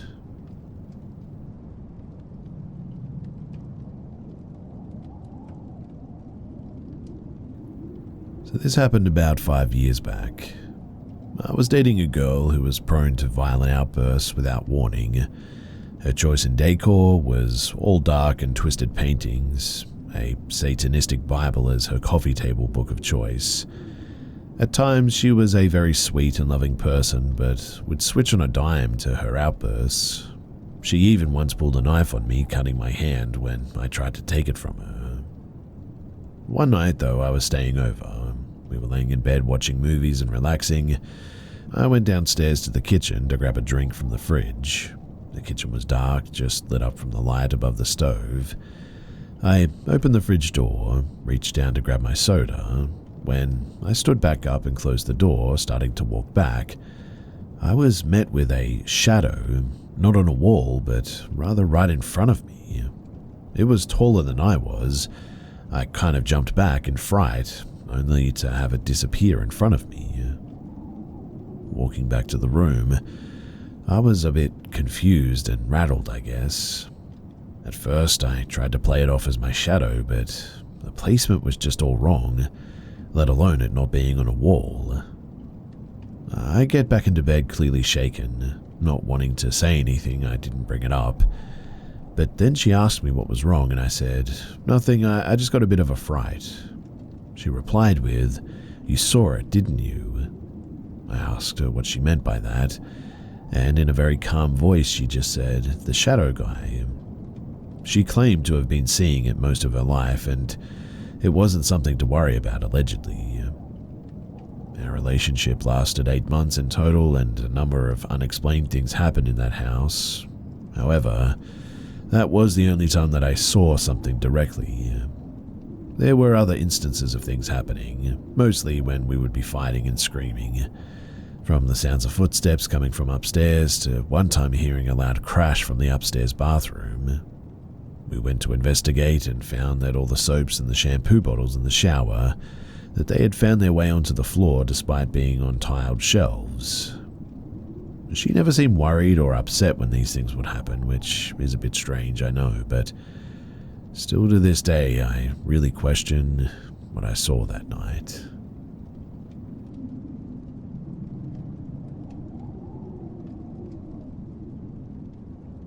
My children have been talking about seeing something in their room the last few weeks. This thing, they both described it as tall, lanky, grey-skinned with big black beady eyes. They described it as being surprised looking, but it's almost taking on features of people in the house. So, it is hairless, sometimes, but other times has long dark hair like myself. They said it's almost looking like one of the kids in facial structure or their aunt who they look a lot alike. The first time my oldest saw it, she actually saw an arm come out of her closet and wiggle its long fingers, and after it was peeking around the closet at her, when she would look at it, it would duck back in. She's 16, so she was like, "Oh man, I must be tired."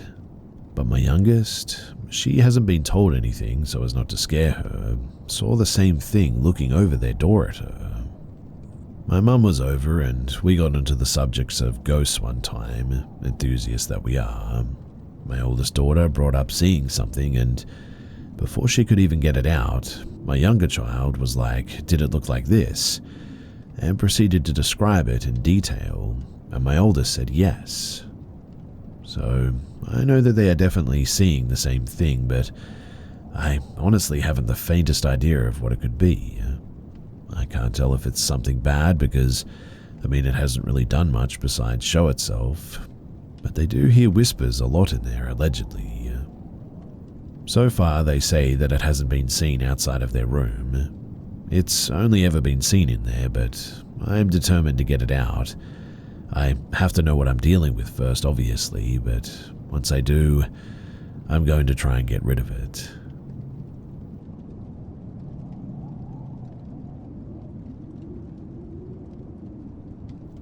So this may all seem insane or delusional, but I would really love to get someone's feedback on this, a second opinion at least. This entire thing is true, I can assure you that. I've never stopped thinking about it or wondering about this night too. So, in 2021, I moved into the house that I currently live in. I'm renting it. The house was built in the 1950s, from what I can gather through records. All seemed fine when we first moved in, except for the red room. Upstairs, there is a triangular attic-type space, painted completely red. It gave me terrible feelings of dread when I first walked into it. For months and months, I left it empty too. I wouldn't venture into it. My mother, who is a Christian but does not believe in ghosts, came to visit the house when we moved in. She walked into that room and said, "Oh my goodness, you should consider having our pastor come see this and pray," because she also got the dreadful feelings. Our bedroom is downstairs below that room, and at night, I would always hear walking or creeping up there and lay awake sort of scared. But then it all went downhill. You see, as I got into bed one night, I heard an echo or young sort of female type voice whisper my name directly in my left ear. I froze and went completely cold. Waking up my partner in a panic, he shrugged it off. The next night I heard the same voice, but coming from the next room, saying hi. I tried my best to ignore these things until one of the scariest nights that I've ever had. I was upstairs. My office is directly beside the red room, a door separating them. I was at my vanity taking off my makeup when the red room door slowly opened. Over the months, it would randomly open quite often, scaring me a bit, but my partner just blamed a draft, even though there wasn't one. But I tried to ignore that door. But that was when I heard loud footsteps downstairs walking around through the house. Assuming it was my partner at first, I finished my skincare and came down for bed. The whole house was dark, so I thought, that's weird. I just heard him walking around. I walked into the bathroom to pee, and as I passed the kitchen, I saw a tall, dark shadow-type figure walk past me. I could see it through the light coming through the windows. I assumed it was my partner. I even spoke out loud, saying, "Hey, I'll be in bed in a minute." After the bathroom, I walked to our room. Silent, because he was completely asleep. In a panic, I shook him awake, saying, "How long have you been asleep for? Weren't you walking around earlier and in the kitchen?" Through his sleepy demeanor, he said, "I've been asleep for what?" And he looked at his watch. 2 hours? And rolled back over. I went completely silent and cold again. I turned around to face where the kitchen was, and I saw nobody. But I was completely terrified by now. I quickly climbed into the covers and tried to wake him to tell him that we needed to check the house because somebody was in here.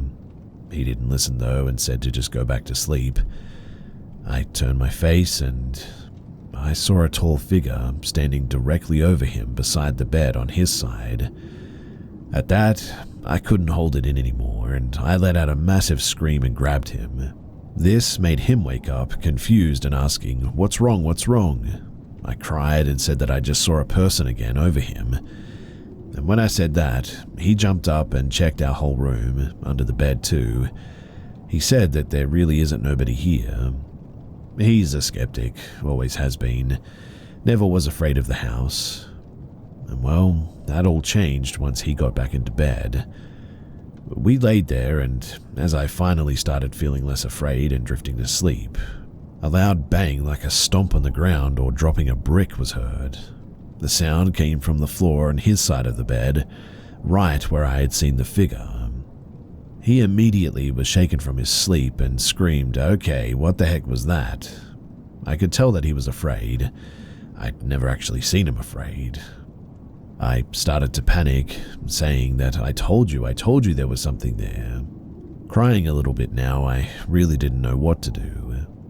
He immediately went around checking the entire house, making sure nobody had actually broken in. He got back into bed and I said, "You know that it wasn't a person, right?" He didn't know how to respond. This is all 100% true. It happened early last year in 2023. After this event, we moved our bedroom to another room across the house and turned the old one into a bonus room. Since moving our room, nothing has happened since, which is a bit bizarre. I wondered if the entity or whatever it was feeding off of me easily because I was sleeping directly below that red room. I'm not sure, but since then the only occurrence has been the red room door opening, the doorknob rattling a bit too. I now rebuke whatever it is when this occurs.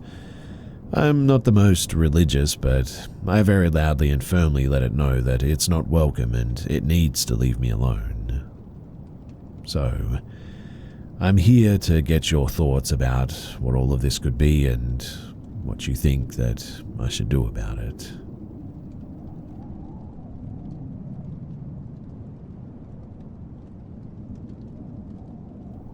I generally consider myself a paranormal skeptic. I'm not religious and I have a hard time believing in ghosts. However, I like to entertain the idea. I enjoy ghost stories and movies, and I wouldn't rule out the paranormal altogether as an explanation for a situation that otherwise lacks an explanation. And this story falls into the latter category. This took place almost 20 years ago when I was around 15. I'm from a small town in the Midwest filled with plenty of older houses. One weekend, my parents took me with them to an open house at a house across town. It was a massive 2-story farmhouse built in 1840. It was at the very back of its property, maybe 5 acres, and surrounded by mature trees and plants. The land had been somewhat decently maintained, but the house hadn't had anyone living in it for a while. It wasn't dilapidated inside or out, and it could certainly be lived in immediately, but it needed some TLC. Think the house from Ghosts in the UK, but with more Berber carpet. The approach to the house was beautiful though, and had such a neat charm to it. We all really liked it.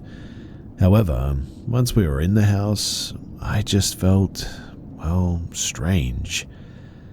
This was an open house, so there were probably 4 or 5 other groups of people touring throughout, and despite that, it was just so strangely quiet. We toured all around, starting with the upstairs. There was such an odd vibe up there too. I kept feeling kind of dizzy and claustrophobic, even though it was a huge house. I was ready to leave after the weirdness upstairs, and from seeing the amount of maintenance that we'd have to do as well. But I was along for the ride, so we went down to the main level and looked all around. It felt a lot better down there, and I didn't get as uncomfortable as I did upstairs. Finally though, the real estate agent started funneling everyone down to the basement. The door was in the kitchen, and it led to the kind of basement that you'd probably imagine a house built in 1840 would have. Bare bulb hanging by a thread above the stairs, completely unfinished walls, dirt floor, and stairs that would be perfect to have your ankles grabbed from the other side. You know the ones. Well, we all went down to the basement as a group, and looked around a bit. Really not much to see except for cobwebs and old wiring. I admit that it could have been the old horror movie basement influencing my opinion, but I felt super weird down there as well, and was ready to leave.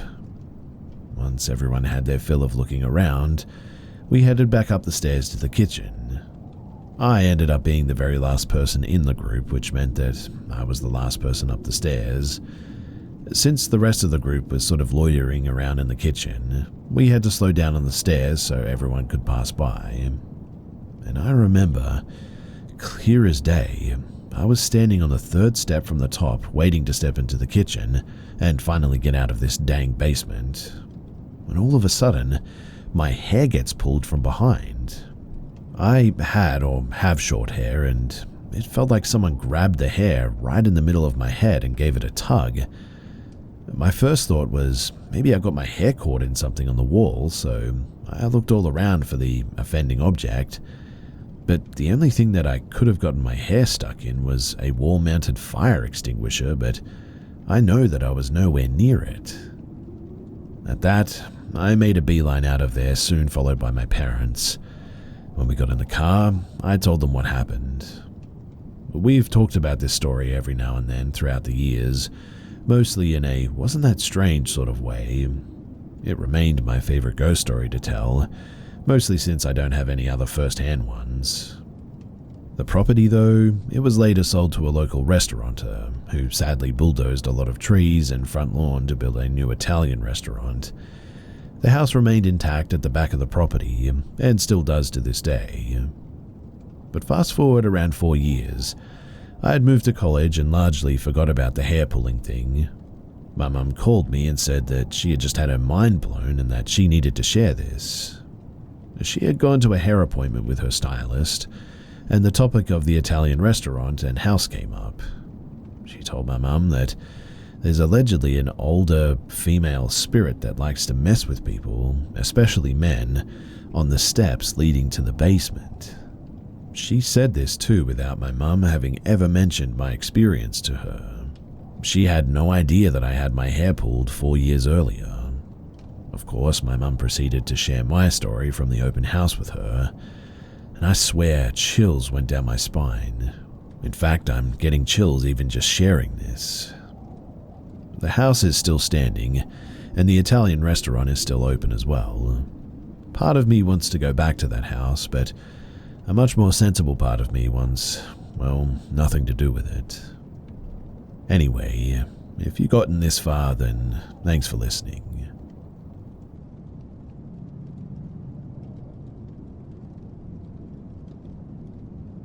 Growing up in rural Alaska, I experienced a lot. A lot of weird things, like amazing herds of caribou, strange weather, but the weirdest things to me are the times that I wasn't able to see the source of yelling or hollering. A lot of times I traveled alone throughout the Brooks Range and up into the North Slope to hunt and trap. From a young age, I learned how to hunt and field dress animals too, set up survival shelters, and even how to travel at night with the usage of the constellations like my ancestors before me. But these long and very arduous journeys sometimes brought me more than I was willing to endure.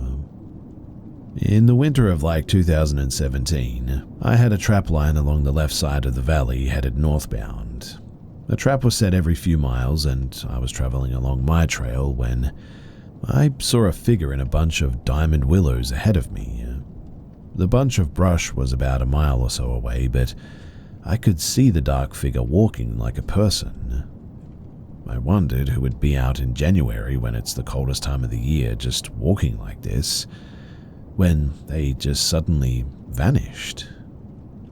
I looked out of my binoculars and scanned the area and just put it off as my imagination or someone with a snow machine, a snowmobile for you lower 48ers, and they had taken off along my trail or something. So I continued on. At my next trap, I stopped and shut off my machine. It was calm and surprisingly warm, for that time of year anyway, so I was able to shed my parka to reset the spring trap that I had come across. As I set the trap, I then started to hear a low, bellowing noise from up in the small valley. It came off like a person just yelling at first, but then it grew deeper, like a bear warning off another, but it was January. Nothing like that would be out and about. The most that you'd find would be wolves, maybe wolverines and caribou. Even moose tend to travel south for that time of the year.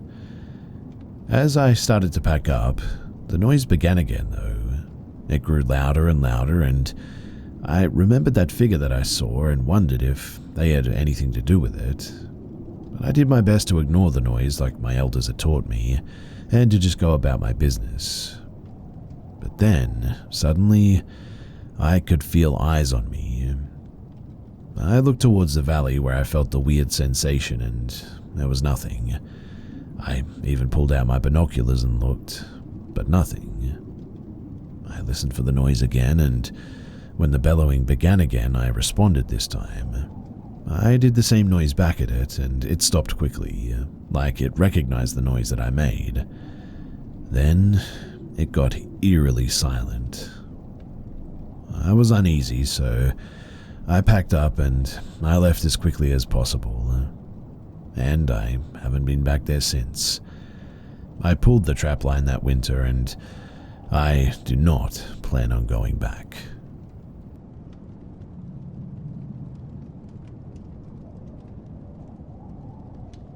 A few years back, my now husband and I were living with my mum. My husband had started a new job where he was working 14-hour shifts and wouldn't get home until like 11 p.m. My brother liked to go out as well, so he also wasn't home. This meant that my mum and I were home alone on Halloween. We lived on a busy street, so we ran out candy around 9 p.m. My mum put a sign on the door and we went to bed. For some background too, we had 5 dogs in the house, and at this point my brother was about 21 years old and I was 22. My brother has a female German Shepherd Husky mix named Coco, and she's very good at reading our body language. Our screen door had a large window and it didn't lock, and our main door didn't have a view window. In other words, you couldn't really see outside. So the doorbell rings around 11:30 p.m. and I got up instantly and ran to the door. I stupidly assumed without a thought that it was my husband coming home from work. I opened the door without thinking, and there were 2 very large people wearing black hoodies and black sweats. I knew the screen door didn't lock, so I realized that this was a bad situation. My mum had heard the doorbell as well, so she was also walking to the door. My husband had the keys to the house, so my mum, having good instincts, realizing that it wasn't him, and decided to come with me to the door. I was stunned, to be honest, and didn't say anything, but my mum comes up from behind me and aggressively says, "Can I help you?" But before they could even speak, Coco jumped up at the glass and started barking and growling at them. When her paws pushed on the door, it opened slightly and the 2 people took a step back. They both just said trick or treat, and my mum said, "Don't you see the sign? We're out of candy." Then the 2 people walked away. My husband came home maybe 15 minutes later and we told him what happened. Coco for sure saved us from a pretty bad situation. She never acts that aggressively when people come to the door. But anyway, the next morning, we saw on the news a few blocks away that 2 people that matched the description of the 2 people that came to our door were shot and killed because they tried to rob the home of an off-duty police officer. The time of the incident was 30 minutes after the 2 people had come to our door.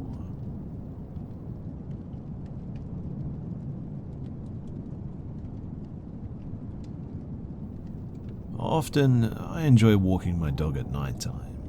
This is mainly due to the fact that my dog is harder to walk when people are around with their own dogs. So, we tend to walk around parks in the area when they've become somewhat secluded, I guess. I'm also not a very big guy. I'm about 5'10" and pretty lanky, so I wouldn't call myself an intimidating figure. However, my 120-pound black boxer lab named Loki could be somewhat considered threatening to most from what I hear. I figured that his size would be used as a deterrent for anyone looking to cause nightly troubles. But man, I was dead wrong.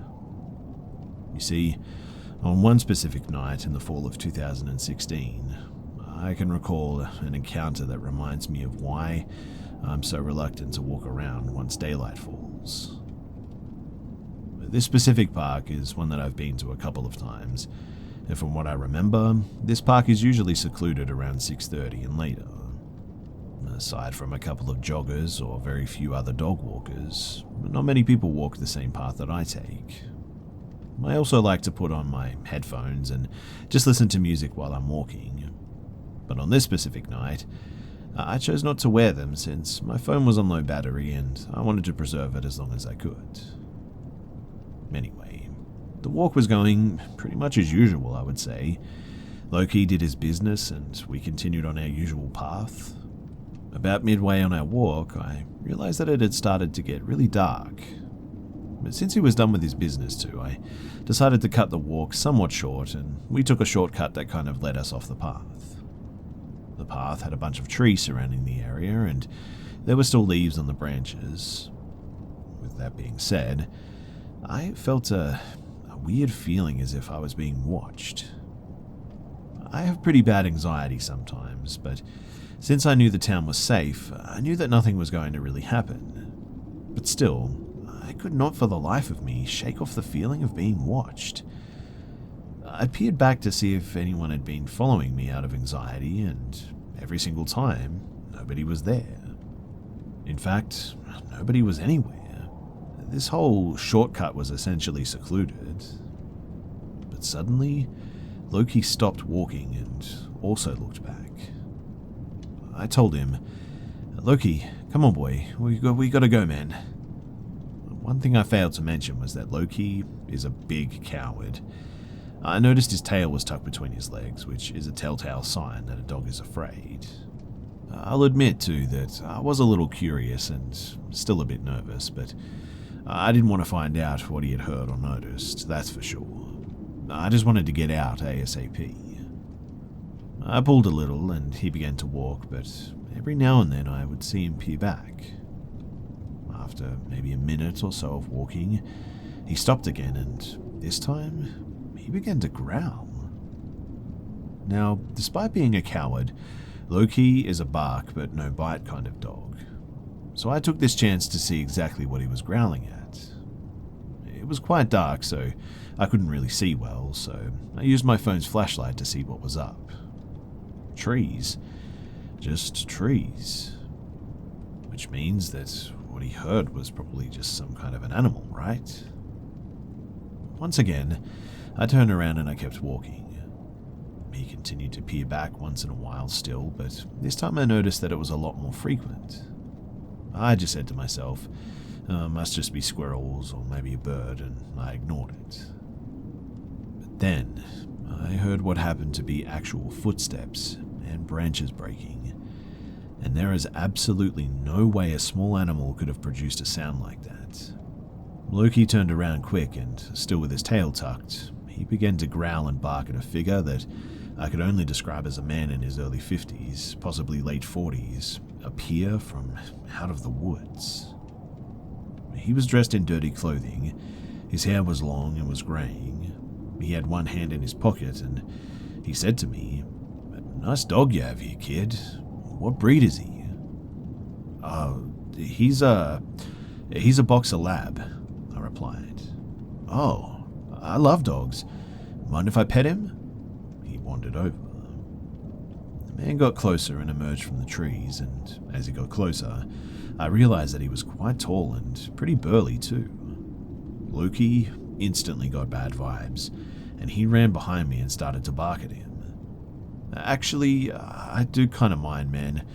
My dog here doesn't really like strangers. Sorry, but it's probably not the best to pet him," I quickly stated. "Oh, it's okay, man. Really, he seems like a really friendly guy. Just a little pet wouldn't harm him, right?"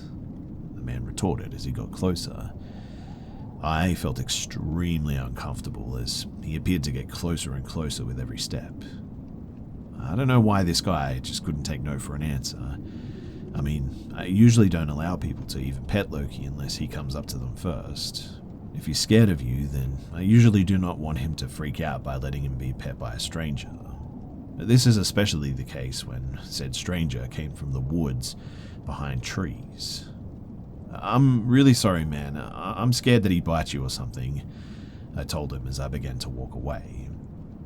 Like I said before, I wasn't trying to be judgmental or anything, but the dude literally came out from the woods and was possibly the one trailing us from before. "I don't know why you won't just let me introduce myself to him, man," the guy replied, angrily. This time, I began to speed walk. I was very uncomfortable and my fight or flight instincts began to take over. He followed us too and also kept muttering curses to himself. I don't know if this man was under the influence or something, but he just did not let up. I won't lie too, I started to get a little bit angry myself. I mean, why can't a guy just take no for an answer? He began to match my speed, almost as if he was trying to catch up to us as well. Loki and I both took this as an answer to start sprinting as fast as we could. To be honest too, I really don't remember much of the running. It was all a bit of a blur to me, but I do remember the spine-tingling feeling of hearing his footsteps rapidly increasing behind me. For a man of his stature, he was quite fast as well. I also realized pretty quickly that his intentions may not have just been to pet my dog. No one reasonable would go that far just to pet a dog that clearly wanted nothing to do with them, right? I looked behind me and he was now in pursuit. Maybe about 10 feet behind me, he was chasing us. I'll never forget the look in his eyes too. I've never had anyone look at me like that. A look of killer intent. And all for what? Just because he couldn't pet my dog? My instincts told me that he definitely had sinister intent behind that. But finally, the path led back to the park exit and into the busier streets. I lived about 10 minutes away from the park. I made sure nobody was following me, and I even made sure to walk on the populated streets this night. After what seemed like an eternity, we finally got home, but I knew for a fact that I was not going to get a minute of sleep that night. From my window in the porch, I watched pretty much all night with Loki, just to see if anyone had followed us home. I also made a police report with my parents. After all, this guy seemed to have been quite suspicious, and who knows what his true intentions were. Had his target been someone who couldn't protect themselves or run away like I did, what would he have done? I also often ask myself, what if I had worn my headphones that night and the sound of music drowned the footsteps behind me? Ever since, I haven't walked Loki in that park, and I've also made it a habit of mine to walk on livelier streets at night. If I could give anyone one piece of advice, even if you live in a relatively safe town, never, ever let your guard down. You just never know what kind of person might be lurking in the shadows, or, as in my case, within the trees.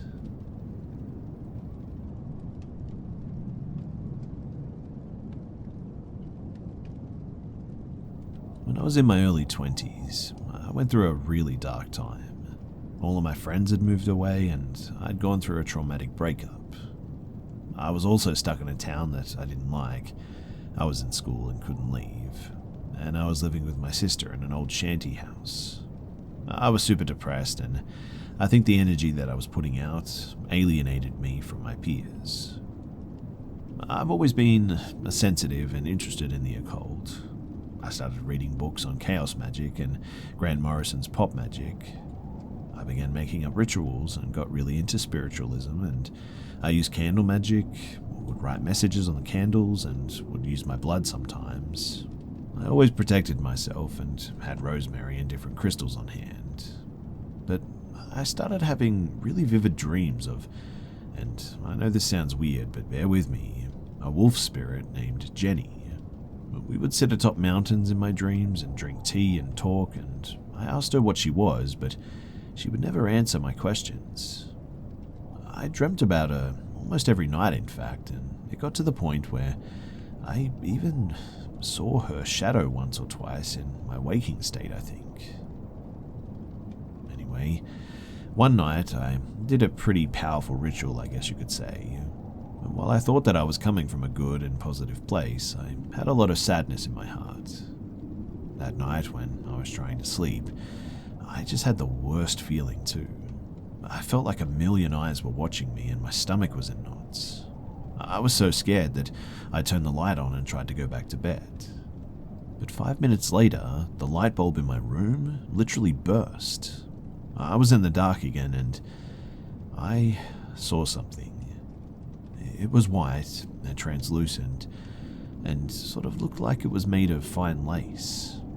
Whatever it was, it flew from one side of my room to the other, and I was so scared at this point that I decided to crawl into my sister's bed.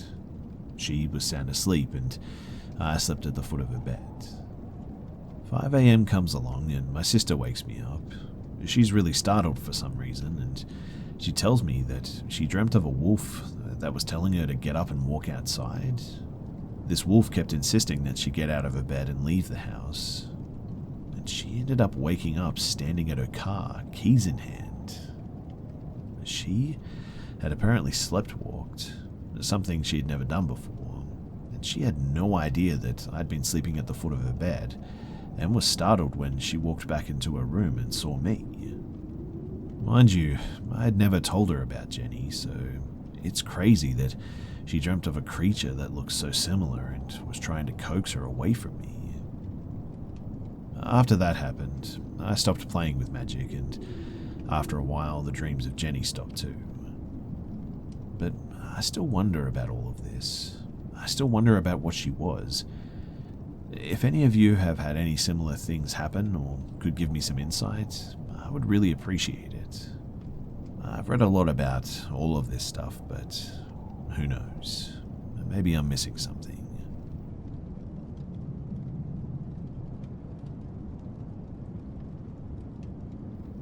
So I, a 22-year-old female, live in a brand new apartment complex on a nice side of town. My city is pretty safe in general. This is the first time that I've lived alone, so even though it is a safe area, I took some precautions, which included installing a Ring video doorbell. I have honestly never needed it in the 6 months that I've lived here, so no unexpected visitor has ever come by. That is, until last night. I was sitting at home alone with my dog, working on some homework. It was nearly 8 p.m. and starting to get dark. At night, I have my Ring set up to alert me when any person is detected outside of my door. And I received a notification of motion at my door, but I didn't think much of it. At 8 p.m., people are still walking down the hall and up the stairs, etc. About 30 seconds later, though, I received several loud knocks on my door and my Ring is pushed rapidly 3 times. At this point, I was a little bit spooked and my dog is going nuts as well. I open up the app to see 2 men standing outside of my door. I sort of debated internally on if I should open it or not, but then decided since it wasn't quite dark yet and my neighbors were home, that it would be safe to do so. I sort of slowly open the door, just enough to put my head out. The man nearest to me says that they are with the Wealth Committee and complimented my wreath. He then went on to say that he was with an internet company and he and his partner were here to offer me a deal. Now, my apartment has a very strict no-tolerance policy for solicitation of any kind. We are told to immediately report that kind of activity, and there are signs posted all around stating that solicitation is prohibited by law here. I told the men that I'm happy with my current service and was not interested in switching. The man who spoke first continued to speak about the great deal that they were offering. I continued to decline, and he kept saying that he lived really close to here and he'd be happy to personally set up the service. He even offered to come inside and help me get started immediately. Obviously, I declined his offer once more, and he reiterated that if I changed my mind to give him a call, because he could be here in 5 minutes to help me out. He handed me a business card, and I tried to end the conversation again, but he then tells me that he just can't walk away knowing that I could get such a good deal, and I'm saying no to it. At that point, my instincts were telling me something was off. I decided to take a more aggressive approach, I guess you could say, and I asked him if he was aware that my apartment has a strict no solicitation policy. He said that he was aware, but that he cleared it with management. My apartment actually has a very small management team, and I know every single one of them. So I asked who he had cleared it with, and he said that he cleared it with the guys on the golf cart, Mike and Will, and that Mike was a great guy. And now I knew that it was all a lie. Our management team is only women here. There is nobody by the name of Mike or Will. In fact, only one man works here, and his name is Joe. I say, "Thanks, but I'm not interested." Man closed the door and locked it loudly. I took a closer look at the business card that he handed me, and it had a logo and the name that he gave me, but the email was not a company email. It was a Yahoo account. The phone number also did not appear when I searched it up for the company. I decided to post about my encounter in the residents-only Facebook page, and a few other women commented that they had similar interactions tonight, but that they were given different names, and the strange thing was, none of the men of the couples were approached. It was only women that they spoke with. They talked to my upstairs neighbor, I think, and my neighbors across the hall, both girls, and didn't speak to either of the men that live on the same floor as me. Everyone was also given different names, and everyone was offered vastly different deals. 2 women were told that they didn't have business cards to hand out. I thought that it might be worth Googling this guy's name to see if anything popped up as well. And sure enough, the second result was a report on an offender registry. Turns out, the man who spoke at my door has 5 felonies and has served several years in jail for various charges, including trafficking a controlled substance, theft by deception, and possession of stolen property. I knew that it was him too because there was a photo attached to the report. He's currently on parole until November apparently, but I'm not sure if I'm overthinking this situation because this is my first time experiencing something like this, but I know it didn't feel right, that's for sure. Maybe I'm just being dramatic or paranoid, but the entire thing feels more than a little bit off. I'm not sure if they were just scammers or if they were staking out places to rob, or maybe worse, who knows, but I reported it to my property manager who was investigating it today. I'm just a bit uneasy about the whole thing, I guess. If they return, I'll be calling the police for sure. As of the time of sharing this, nothing else suspicious has happened, thankfully, and I'm safe at the moment, but I'll continue to stay vigilant. Be safe out there, guys.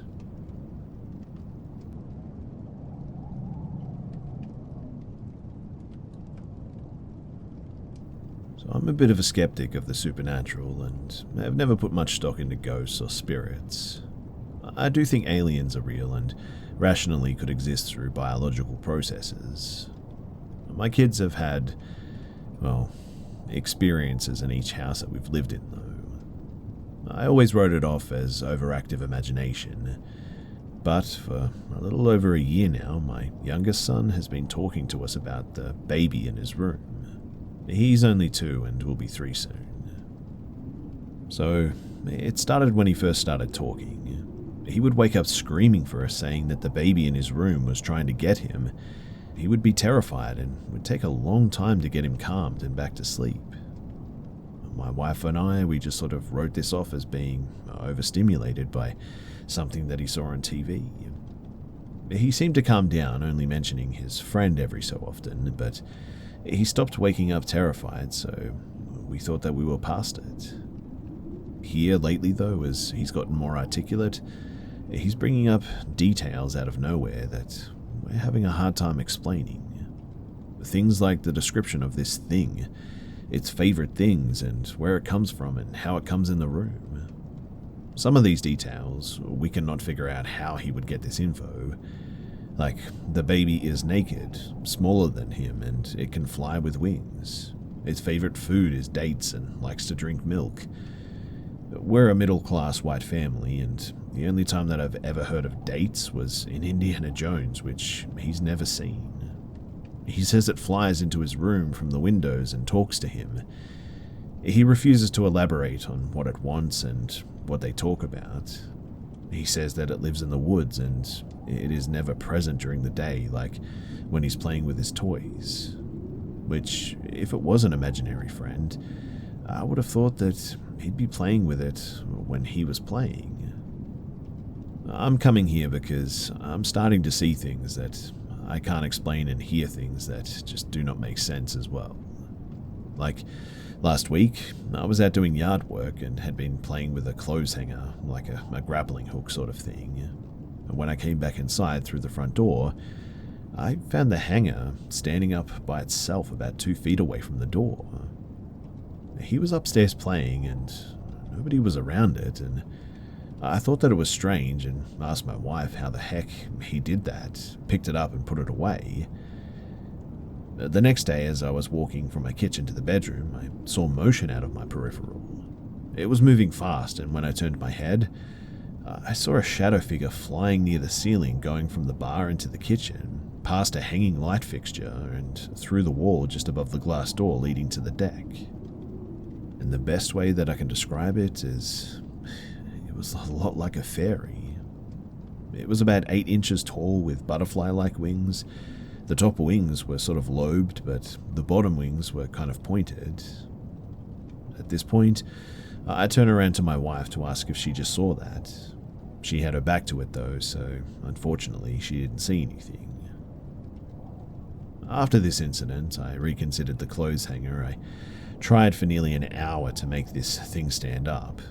I was hoping that it was curved or bent in a way to make it stand up, or there was a spot in the hardwood floor that was perfect for it to nestle in or something, but I just could not replicate it no matter how hard I tried. I asked my son what he did, or if he even did it, and he said that he sang to it and his friend made it stand up. The only thing that I know about fairies is from movies, and I believe in things that could possibly exist, like aliens or Bigfoot, I suppose.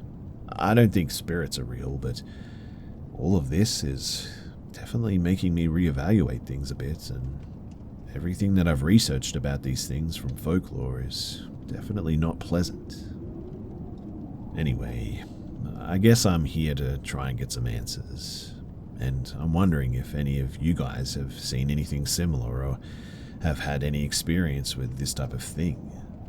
If you have or do know anything, then please do drop a message below, because I'm a bit freaked out.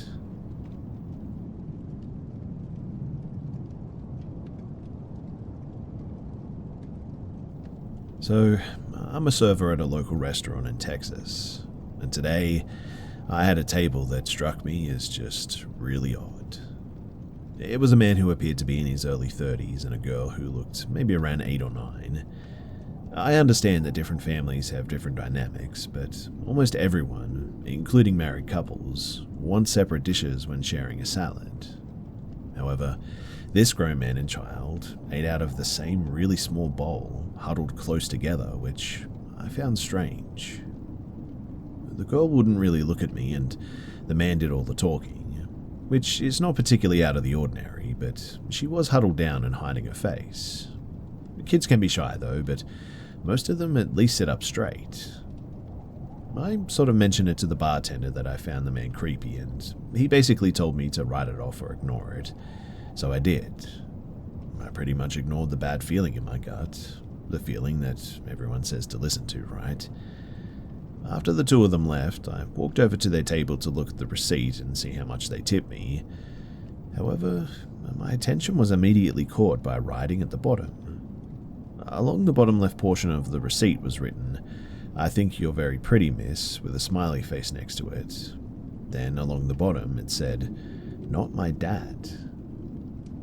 All of the writing appeared to be in a different sort of handwriting than whoever wrote the tip. I found this really weird, and I showed it to the management and they said to ignore it. My boss said that the girl may have written the note to say that I was pretty and then added on the last part to specify her dad, the man that I assumed was her dad, didn't think that. But I don't know. I have no idea, and it's not really my business, I suppose, but this entire interaction and the receipt gave me such a bad feeling, and I'm still kind of creeped out by it. I mean, it's entirely possible that the letter is just harmless. But then again, the not my dad part may be specifying that this little girl is in trouble.